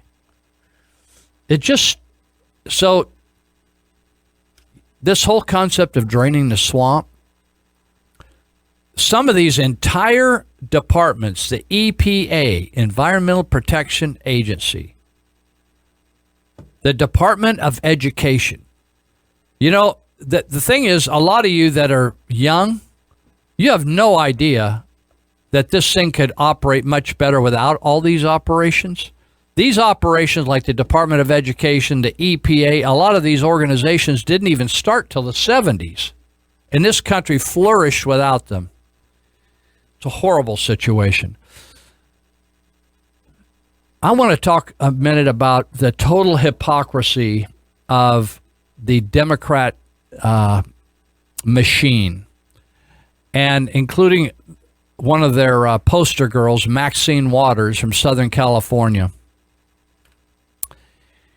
She has been after Trump, calling him corrupt and a loser and all kinds of stuff. Listen, this woman has never accomplished anything in her life but get a bunch of people of her same color to vote her into office down there in the LA area. She's been after Ivanka Trump, who's been serving with no pay, and she has been paying her daughter up to $750,000 over the last several years to send out campaign mailers. This gal is so completely corrupt. Karen Waters, her daughter, has been on the payroll of her mother's campaign called Citizens for Waters since 2006. She oversees a gravy chain operation called slate mailers, also known as endorsement mailers. It's a lucrative enterprise to bring in money for political campaigns. You get them every time there's an election. You get them. They're all bought and paid for. They're just fraudulent little flyers, what they are. So the mailers are sent to 200,000 residents in South Central Los Angeles, a district Waters represents. According to Federal Elections Commission filings, Waters' campaign collected $300,000 from these endorsements in 2016 alone. Karen Waters was paid $70,000 to run her mom's slate mailer operation. That doesn't mean she did jack. She just was overseeing it. New FEC filings show Waters is set to pay her daughter another $108,000 for her services. Once this payment's made, Karen Waters, the daughter of Maxine Waters, has brought in $750,000 for running her mom's slate mailer since 2006. So say 10 years, that's about $75,000 a year for being a desk jockey. Now, here's the hypocrisy, which is everywhere you want to look, including Republican politicians. Waters has hypocritically trashed Trump for being corrupt, quote unquote, while she has been using her political position to help her daughter and husband pocket hundreds of thousands of dollars since 2006. Despite she's been in Congress now 13 terms, that's 2 years a term, that's 26 years. She only recently gained a national profile. Generally, she's made fun of because she's a goofball. She can't even keep, when she speaks publicly, she'll confuse Trump with Bush, if you've ever noticed her. I don't know whether she's getting a little senile. Hey, it can happen to anybody. Look at Pelosi. She's promising to impeach Trump. Maxine Waters' career is highlighted by she's been called one of the most corrupt members of Congress in 2005, 6, and 8. This, I thought, some right-wing group's calling her corrupt. No, it's called CREW, the Citizens for Responsibility and Ethics in Washington, and it's funded by liberal watchdog George Soros. And that group called her corrupt. Now that ought to get your attention. In 2008, Waters was charged with 3 counts of ethical violations after allegedly helping a bank called One United Bank. They secured $12 million, and they secured $12 million in federal bailout funds. You remember the bank bailout around 2007, 2008 during the downturn in the economy? And you think, what's the big deal? They were hurting. We were bailing out banks. Remember, they were too big to fail, all these banks, too big to fail. She failed to reveal the fact that her husband owned stock in One United Bank that she was trying to bail out. Anyway, on and on it goes, people. It's incredible. Let's see. Where do I go here? Oh, do you remember the 1% tax that the city of Marysville promised, they were going to pass? They tried it once, and then they failed, and then they tried it again, and they convinced many of you, because the majority of you in Marysville voted for it, that we weren't going to be able to respond to 911 calls unless we have more money for fire and police. And guys like Bill Simmons, who said he would never vote for a tax like that unless it was passed by a 2/3 vote of the populace, which then would make the city dedicate that money to police and fire. He said he would not vote for a tax that just would benefit the general fund, only just police and fire, or where it was stipulated on the ballot what it was going to be used for. So as soon as he got into office, Bill Simmons then switched his view along with Chris Pettico, and they voted for a simple majority vote to put this tax on the ballot. And all you would need is 50% of the populace plus 1.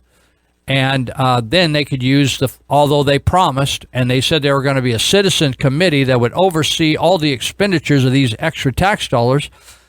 But they said these are going to be dedicated to paying for police and fire. Well, in any government, you can bait and switch, and you can take money out of one fund.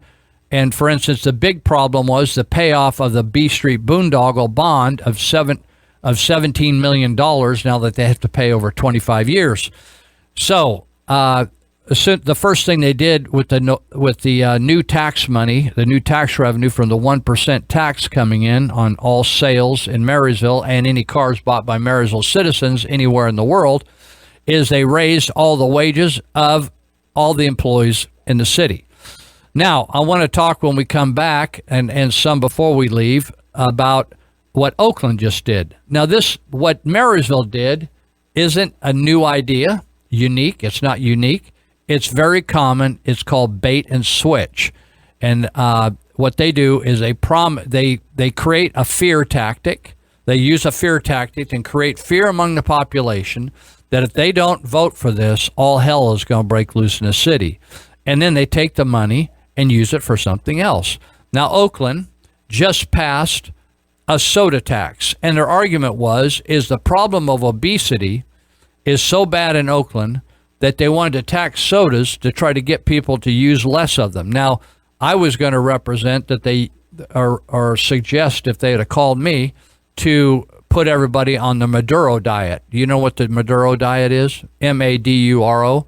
That would be President Maduro from Venezuela, because right now, if you got any years on you, and you remember those photos from Ethiopia or Biafra from Africa back in the years, where little kids, you could see all their skeleton because even though they were breathing, because they were so skinny. Now you have pictures of once the most powerful economy in South America was Venezuela, and what socialism has done to destroy Venezuela, that the average Venezuelan has lost 19 pounds, the average Venezuelan.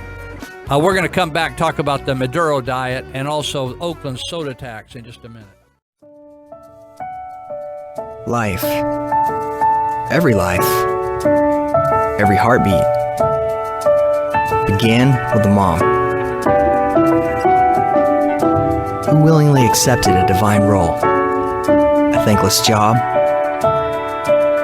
a sticky, sleepless, soul-stretching career. For 9 months, 90 months, 90 years. She taught us right from wrong, left from right, baking soda from baking powder. She slept little and worried much. She laughed, lathered, rinsed, and repeated, and repeated. Who taught us to love God, to love others, to love ourselves? Who prayed with us and prayed for us? Who read to us and taught us what the words meant? It was Mom. Who was the champion, the cheerleader, the chief inspiring officer? Who was the queen of bedtime, dinner time, holidays, holy days, early mornings, late nights, music lessons, life lessons, and everything we cling to with all our hearts? It was, it is, and forever will be Mom.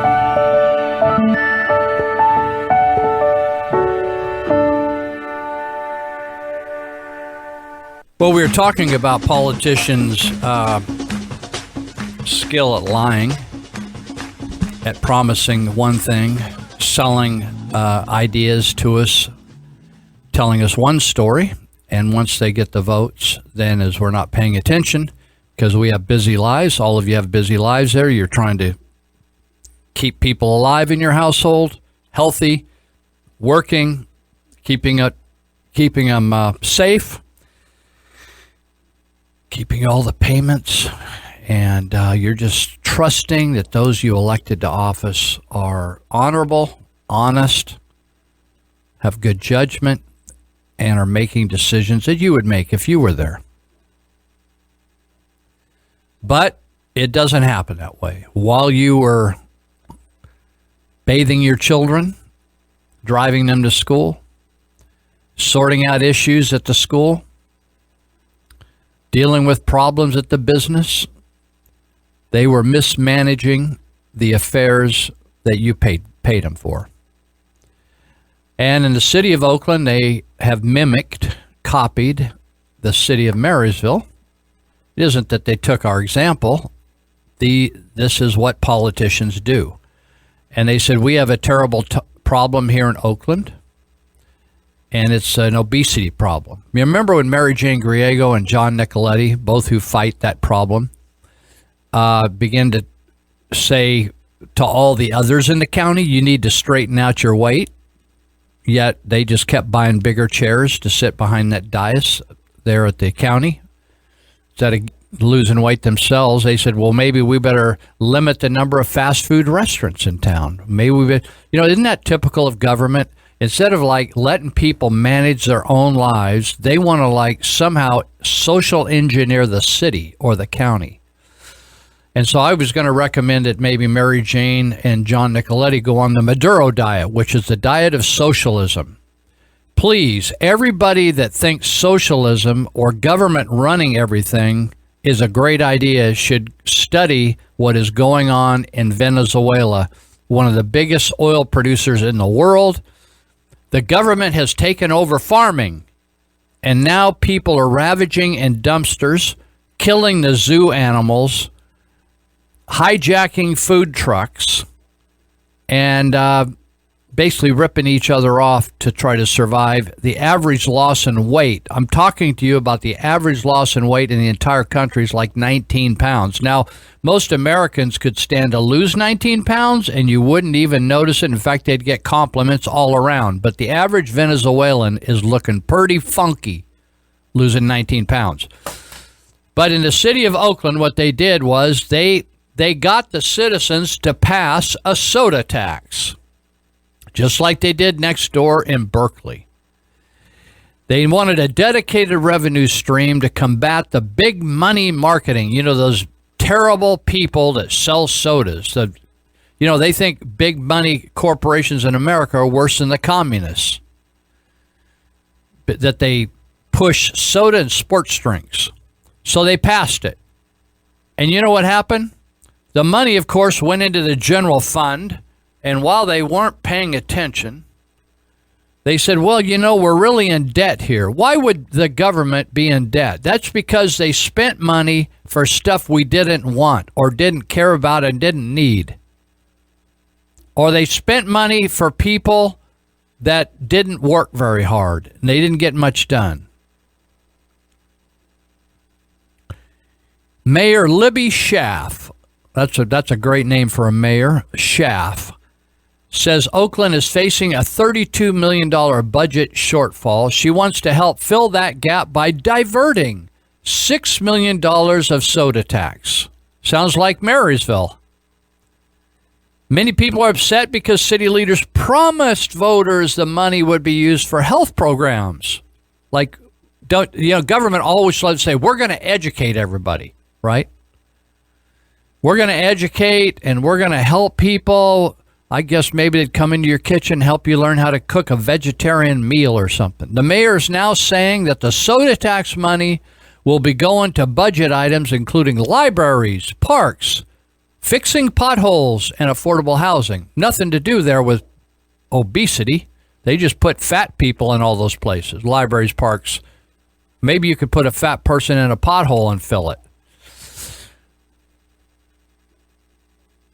Big soda lobby.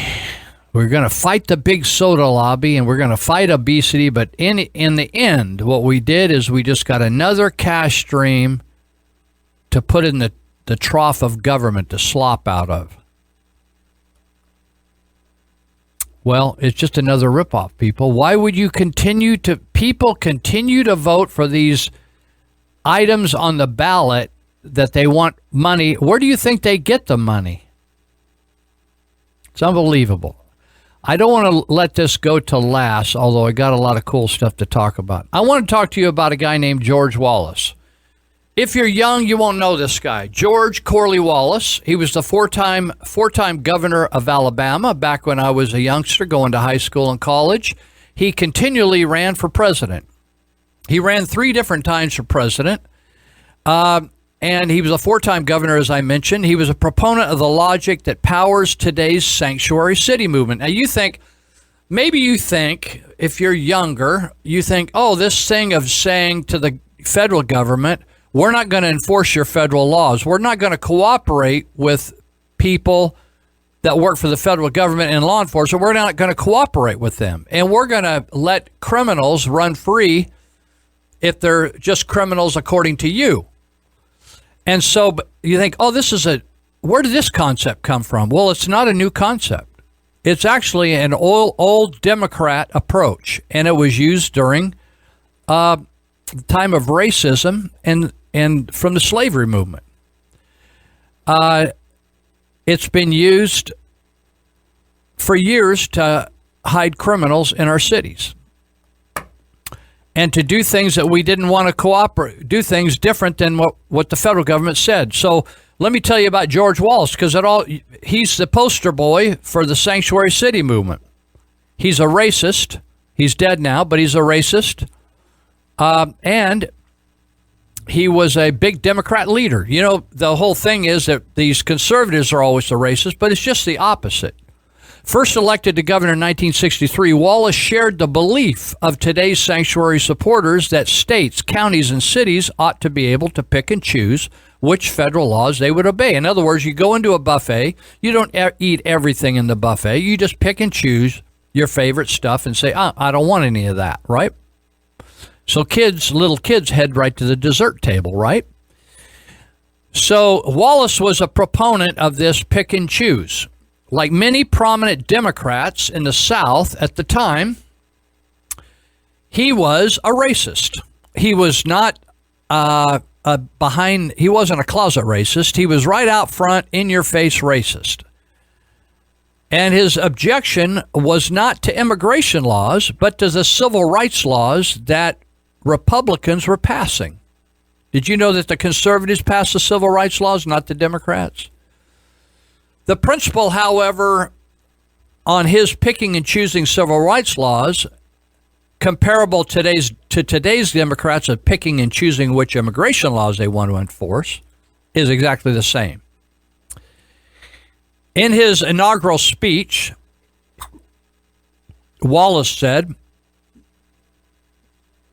"I draw the line in the dust and toss the gauntlet before the feet of tyranny, and I say segregation now, segregation tomorrow, segregation forever." Have you heard that lately? You haven't heard that lately, have you? Well, that was a Democrat back in the 60s. He said, "I draw a line in the dust, toss the gauntlet before the feet of tyranny, and I say segregation now, segregation tomorrow, segregation forever." Millions of Democrats, when he gave his speech as a governor, newly elected, they stood up and cheered all over the South. Just as they do today when Wallace's intellectual heirs, Becerra down here in Sacramento and all the rest of them, De Leon, Becerra, Brown, all of them, when they proclaim illegal immigration now, illegal immigration tomorrow, illegal immigration forever, George Wallace is sitting up in his grave clapping. In 1963, President Kennedy ordered, this is just prior to his assassination, Kennedy ordered the U.S. Army's 2nd Infantry Division from Fort Benning, Georgia, to help enforce the racial integration of the University of Alabama. Most people think of the University of Alabama, when they think of them, they think of a great football team, right?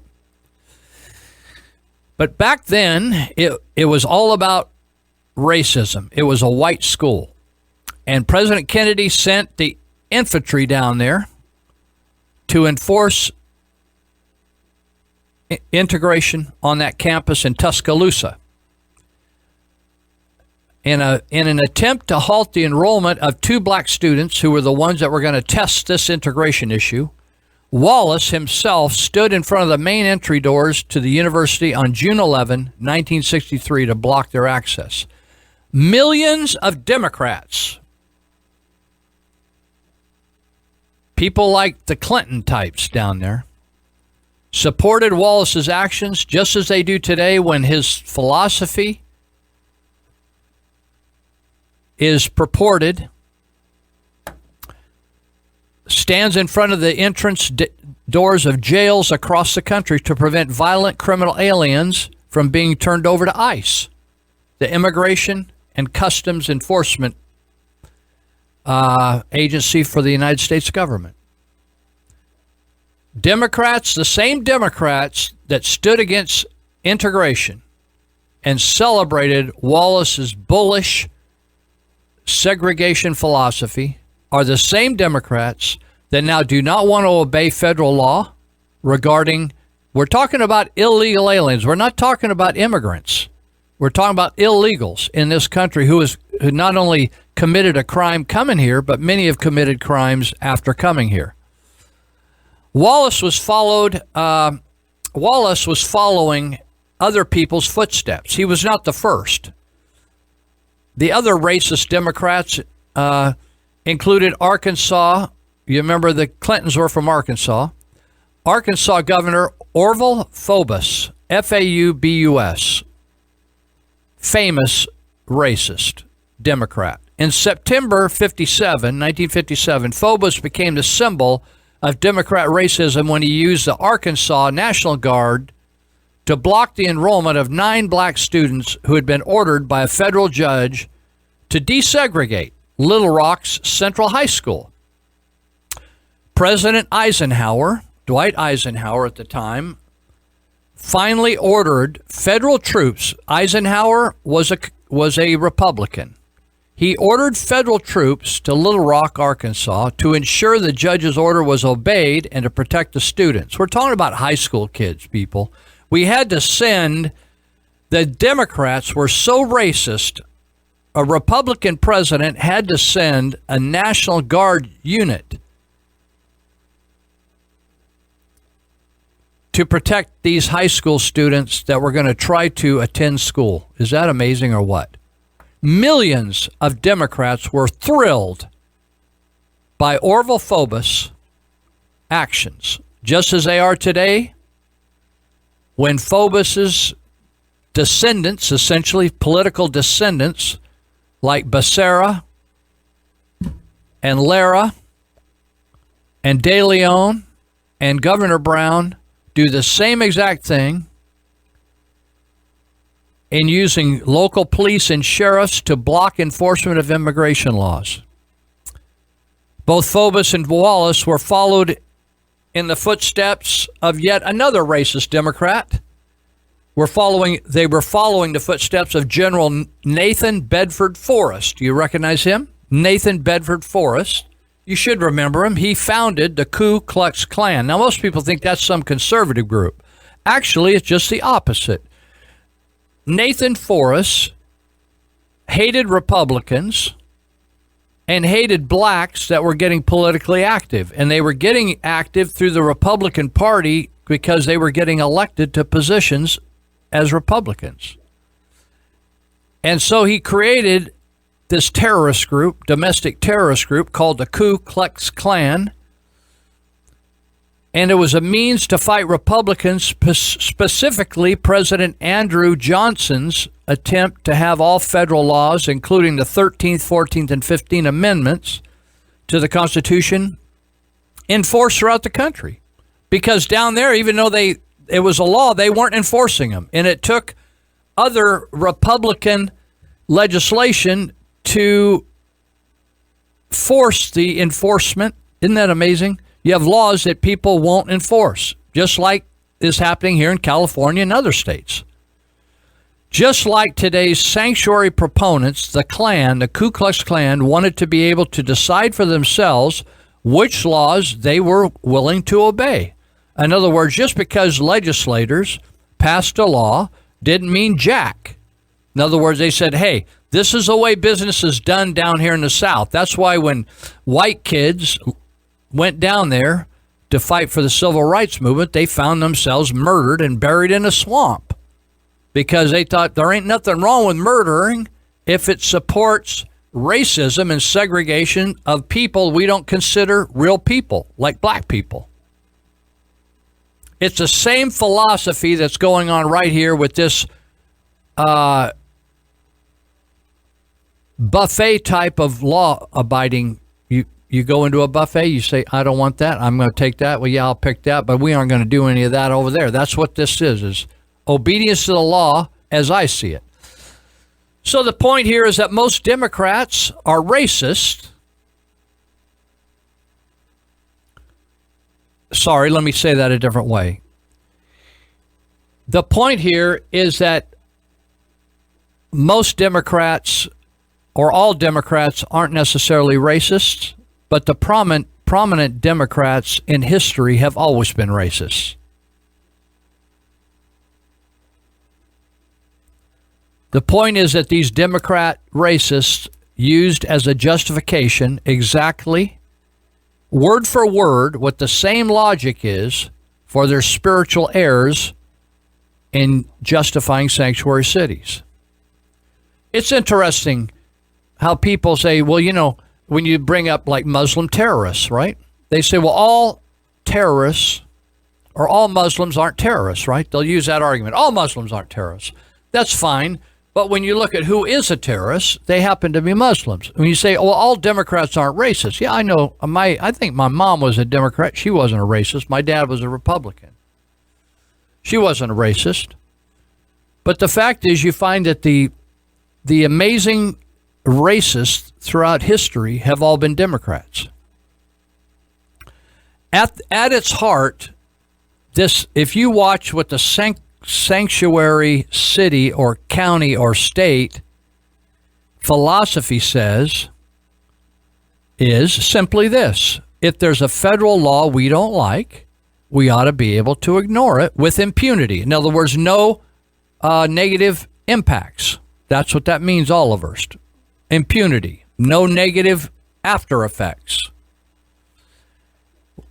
With no threat of punishment from the federal government. That's why the little pimp whore judge, Orrick,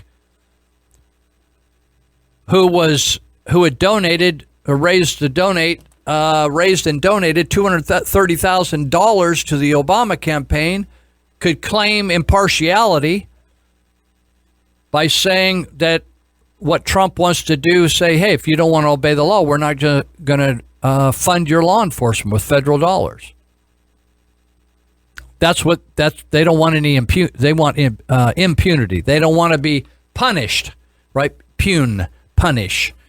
They don't want to be punished for not following the federal law.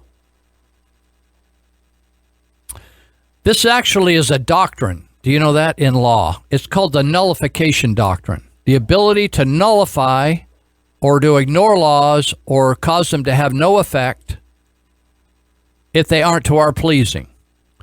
Now, what's going on here? The Democrats, they didn't just like dream this up down here in Sacramento. Their forefathers, the racists in the southern states of the United States, have been doing this for years. In fact, one of the first examples of it was in 1832 when South Carolina decided it could nullify, or it didn't want to do, it's on the ocean, right, the Atlantic Ocean, and they didn't want to have trade tariffs that were enacted by Congress. You may or may not think tariffs are good. It doesn't matter here. But the fact is, Congress passed tariffs, and South Carolina didn't want them because it probably was going to negatively affect trade coming through South Carolina. And so there was a big fight over that, so they just decided, oh, we're not going to do that. That was one of the first instances of nullification.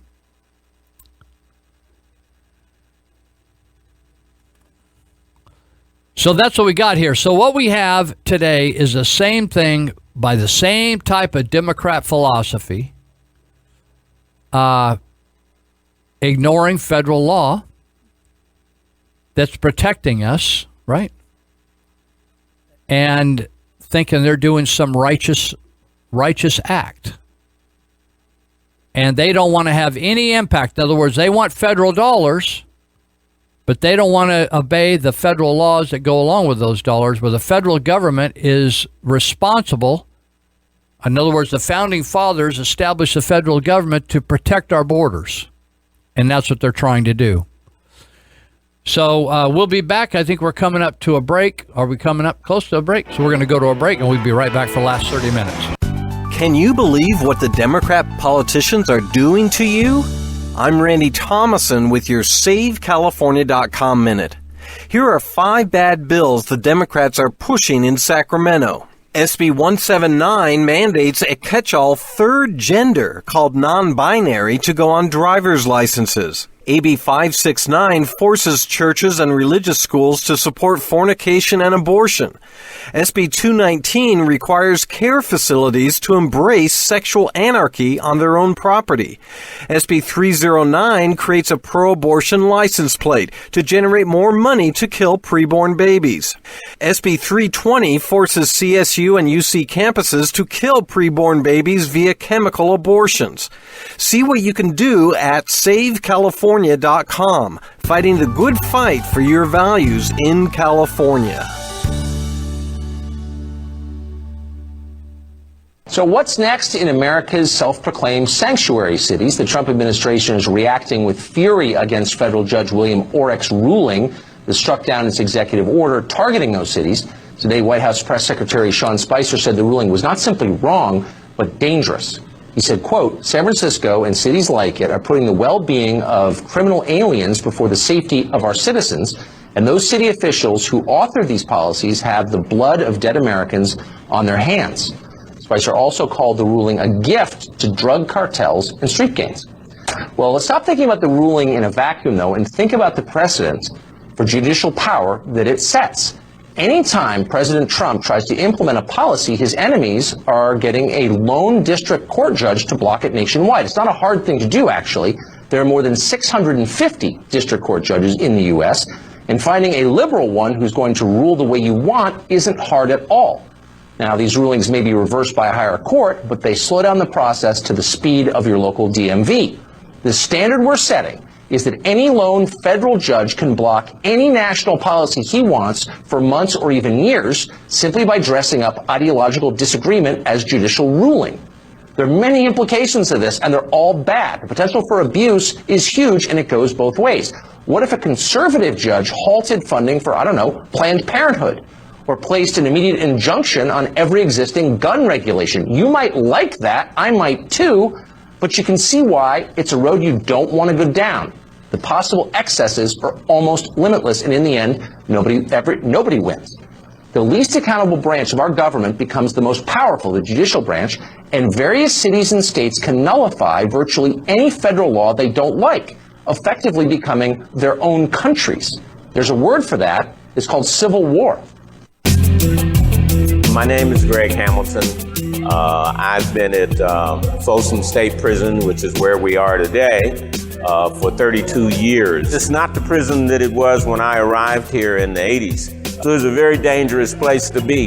And I remember here, as I first started participating in the chapel program, that I literally would hide my Bible under my jacket and kind of weave my way over here to the chapel.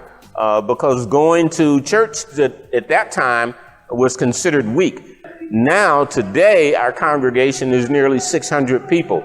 So there's been a great change of what's happened here in Folsom Prison over the years. And I'm thankful to have survived those years. I truly know that the only reason that I made it this far because God was looking out for me and watching over me. My mom, my sister, and my daughter would come from Ohio every year to visit. And this particular year, they were scheduled to come out to visit, and we couldn't get in touch with my daughter. My family lives in Ohio. They're in Cleveland, and my daughter lived in Cincinnati. But they couldn't reach my daughter, Stephanie. And when we finally got in touch with her, she said she wasn't going to come. She said she could no longer come out. It was just too overwhelming for her. She explained to me that every time she came to visit, when she went back home, she couldn't work, she couldn't eat. It would just overwhelm her. So that was one of the toughest times that I had to face in prison, because I told her, it wasn't your fault that I'm here. Go live your life. That was the last time I talked to my daughter. So that was a tough day for me. But what it did is it let me know whom I had become, because the selfish guy that found his way to prison would have never done something like that. But the man of God that I had become really had transformed me into somebody that could make the right sacrifice for the right reason. All right, welcome back. We got a few minutes here. We're going to come up to noon, and then Bob Day's going to come in here for a couple hours. So I wanted to make a few comments about the Sutter County Airport.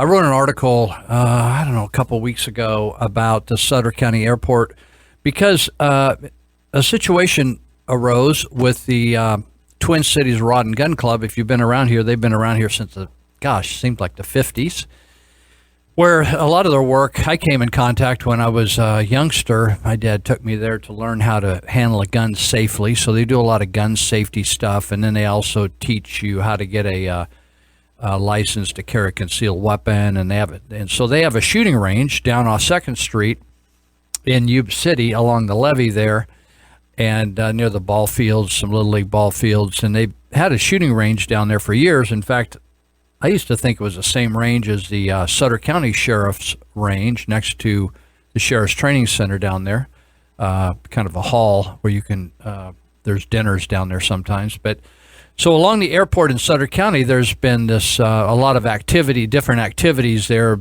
They had an animal shelter down along the levee, the old animal shelter, and Little League parks, and they had a couple shooting ranges, etc. And so, anyway, an issue arose where the the head of the Twin Cities Rod and Gun Club was having difficulty getting a renewed lease because it's on county property, and they didn't want to sign a new lease.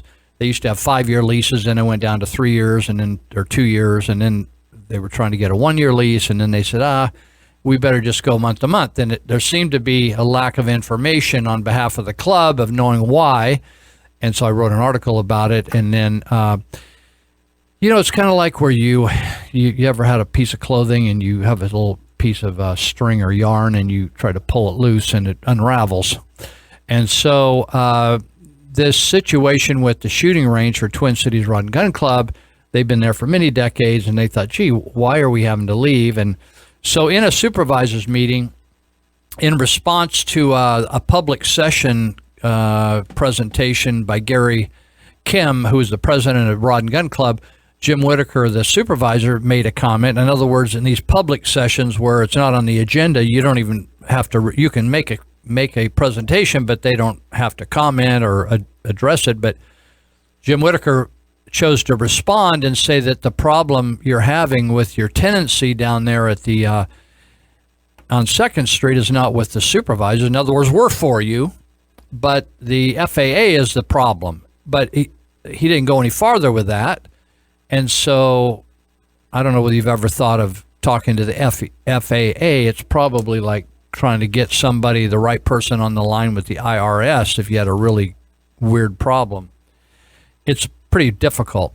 So it turns out that since the Federal Aviation Agency or administration is in charge of the regulations over all airports, including big airports like San Francisco and Sacramento, to tiny airports like Sutter County, they don't own the property.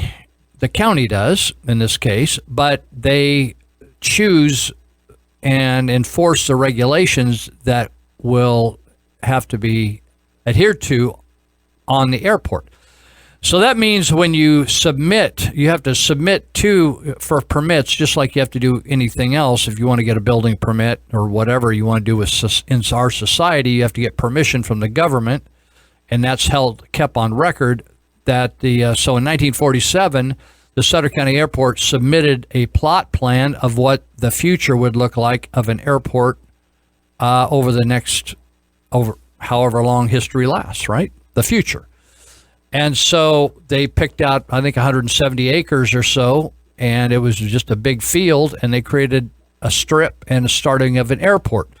Well, as years went by, though there are FAA rules on if you choose to build near an airport, on the airport, not right on the runway, but on the airport influence area, the airport that's been submitted, the plot plan that's been submitted to the FAA, if you choose to build on that, other uses like animal shelters, gun ranges, ballparks, those have to be submitted, approved, and there has to be an appraisal of those uses, like how much is that property worth, and fair market rent paid to the airport fund.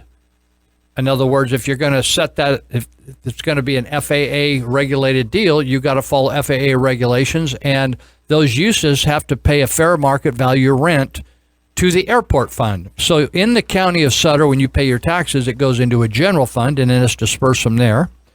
But then there's an airport fund that the general fund would contribute money to run the airport.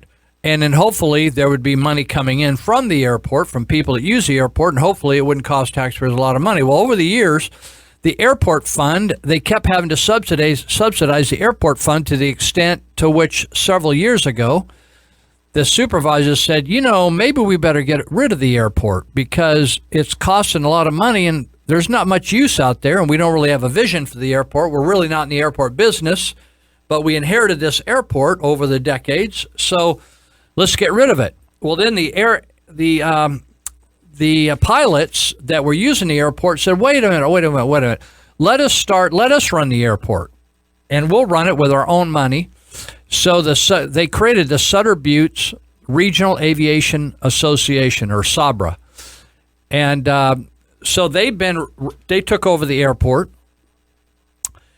and they've been managing the maintenance of the airport. So there's all kinds of different perspectives on that, what's gone on out there. So there's people saying, hey, there's millions of dollars been misallocated, and the Sutter counties use money that should have gone to the airport for other purposes, and I couldn't figure out how that would happen. So I found out that the FAA does not give money to counties just to run an airport. I didn't know. I had to figure that out. But they do give grants of up to $150,000 a year when you have a need to improve the airport, like repave the strip or put in landing lights or whatever. Make major improvements. They'll allot, if you're approved for a grant, remember Mr. and Mrs. Grant, they're all over the country, they'll approve $150,000 per year. So in talking to people from Sutter County and also Mary Hansen, who runs the airport at Yuba County, I learned a lot over the last couple of weeks. And I realized that when people say there's been this misappropriation or misallocation of funds, what they're probably talking about is all these uses. Over the years, what's happened is that the airport used to be from Garden Highway, the airport influence area, or the area that was submitted to the FAA was from Garden Highway over to 2nd Street up against the levee. Well, if you drive along Garden Highway, it's all developed now. For instance, the welfare office is over there and General Services Administration, and you got Public Works is operating out of there. A lot of county buildings have been built essentially on airport plot plan property. And when you do that, according to FAA rules, you are supposed to pay a fair market rent to the airport fund.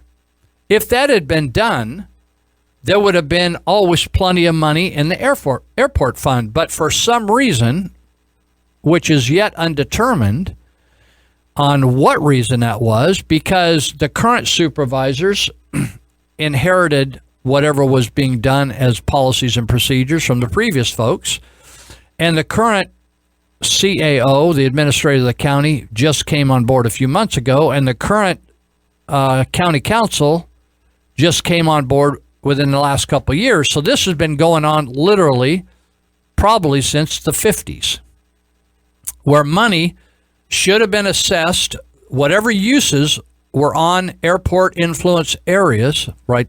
The plot plan, inside the plot plan of the airport, and it should have been going into the airport fund. It wasn't. And so now the county has paid an appraisal firm $52,000 to appraise all the properties that are on the plot map of the airport to figure out what the fair rent value they should be paying to the airport fund. And so this all started over the Twin Cities Rod and Gun Club. This whole discussion started, at least public discussion, started over the Twin Cities Rod and Gun Club being fearful that they were going to lose their spot to shoot. The county has assured the Rod and Gun Club that they are not going to be forced out, but an alternative is being looked at where they would move all the shooting ranges out to the area around the city of Sutter, out in the rural area, and even move the Sheriff's Training Center, what some people call Whitaker Hall, out there. In other words, and turn that property back to airport use. What's going to go on? There isn't going to be a quick answer to welfare. All these buildings that are, it's not commercial businesses, but the county buildings, the animal control, all these other county buildings that are along Garden Highway, how they're going to be handled by FAA is yet to be determined. And so in meeting with some people from the county this week, they indicated the FAA knows that they're finally trying to resolve and try to come into compliance, which are out of compliance. So I talked to Mary Hansen, who I was shocked to realize that at the Yuba County Airport, the Sutter County Airport's 170 acres, the Yuba County Airport's like 1,000 acres. And the whole enterprise zone, they got factories out there, all kinds of stuff near their airport. And Mary Hansen, who has been there for 38 and a half years. And I thought, wow, what an amazing accomplishment that is, of serving there for all these many years. She started in the late 70s. and I asked her, I said, they have similar uses along their airport. They have the sheriffs out there. They got a shooting range. They have Public Works has got a road operation out there. They got several things going on. And she said, Lou, all these places out here pay rent to the airport fund. That's just the way they all have contracts. They all, just like you would lease property, they have contracts and agreements to pay, and we all put it into the airport fund, and then it helps us run out here. And it's all must be approved by the FAA, which Sutter County has not done that for some reason. I'm not sure why. And the people I'm talking to, I'm not sure they know why yet. They're just trying to come into compliance. So if I think Gary Kim, who's the president of the Rod and Gun Club right now, has been good. I've been seeing some of his updates, and he's been good about keeping the members. I think there's about 200 members at the Rod and Gun Club. And it's a private club, so you have to be a member of it, or you have to pay to shoot at their range. So it isn't just open to the public, just willy-nilly. But the fact is, they make it available to the public. If you help them, I guess, financially some, you can shoot at their range. But the bottom line is that, and I never did think that they were just being run off because I knew something was up. I just didn't know what was up until I finally figured this out, I think. And that is a compliance issue where the county of Sutter has not been following the rules of running an airport, how you run an airport. And if you're going to run one, you ought to do it correctly. Now, the other thing that's odd is that supposedly there's been a $190,000 loan. It's on the books of Sutter County to the airport that's never been paid back by the airport. This is prior to the private group, Sutter Buttes Regional Aviation Association, taking it over. In fact, if you're a pilot and you want to join them, you can look it up. You can go on their website and join them and be a part of them. But and the other thing is that it's just interesting when government doesn't follow their own procedures. They're pretty. I don't know what your experience is, but my experience with government, whenever I don't follow a procedure, or I don't know about a procedure, and then they say, oh, well, you didn't follow this, they always make me follow it. But it's interesting when government doesn't follow their own procedure. And so I found out this weekend that when this new group, the Sutter Buttes Regional Aviation Association, formed back in 2012, when this whole idea of maybe we ought to just shut down our airport and let people fly and land over in Yuba County and drive over back and forth here. When this Sutter Buttes Regional Aviation Association, SABRA, was started in 2012, the General Services Director, Megan Greavy, gave them $50,000 of seed money to run their operation without any approval of the Board of Supervisors. And it wasn't discovered until almost a year later through the Auditor Controller's Office that it was an illegal provision of money to SABRA because the Board of Supervisors needed to vote on that, right? The Board of Supervisors, it's an interesting thing. We have elected officials that represent us taxpayers on how the money is spent. So department heads shouldn't just get to go spend money willy-nilly. That's why when you go to a board meeting or you watch one online, there's constantly all these votes being taken. Should the welfare department spend this? Should the district attorney hire 2 new people? Should we buy new cars over here for this agency of the department of something? There's all these permissions being granted or asked for of the Board of Supervisors to spend money because department heads just can't go spend money willy-nilly unless it's being okayed by the board, because those are our representatives. So when Megan Greavy, the head of General Services, just writes a check for $50,000 to a private airport operation, it's in violation of the law. or to just let $190,000 loan, and the money's now all gone, basically.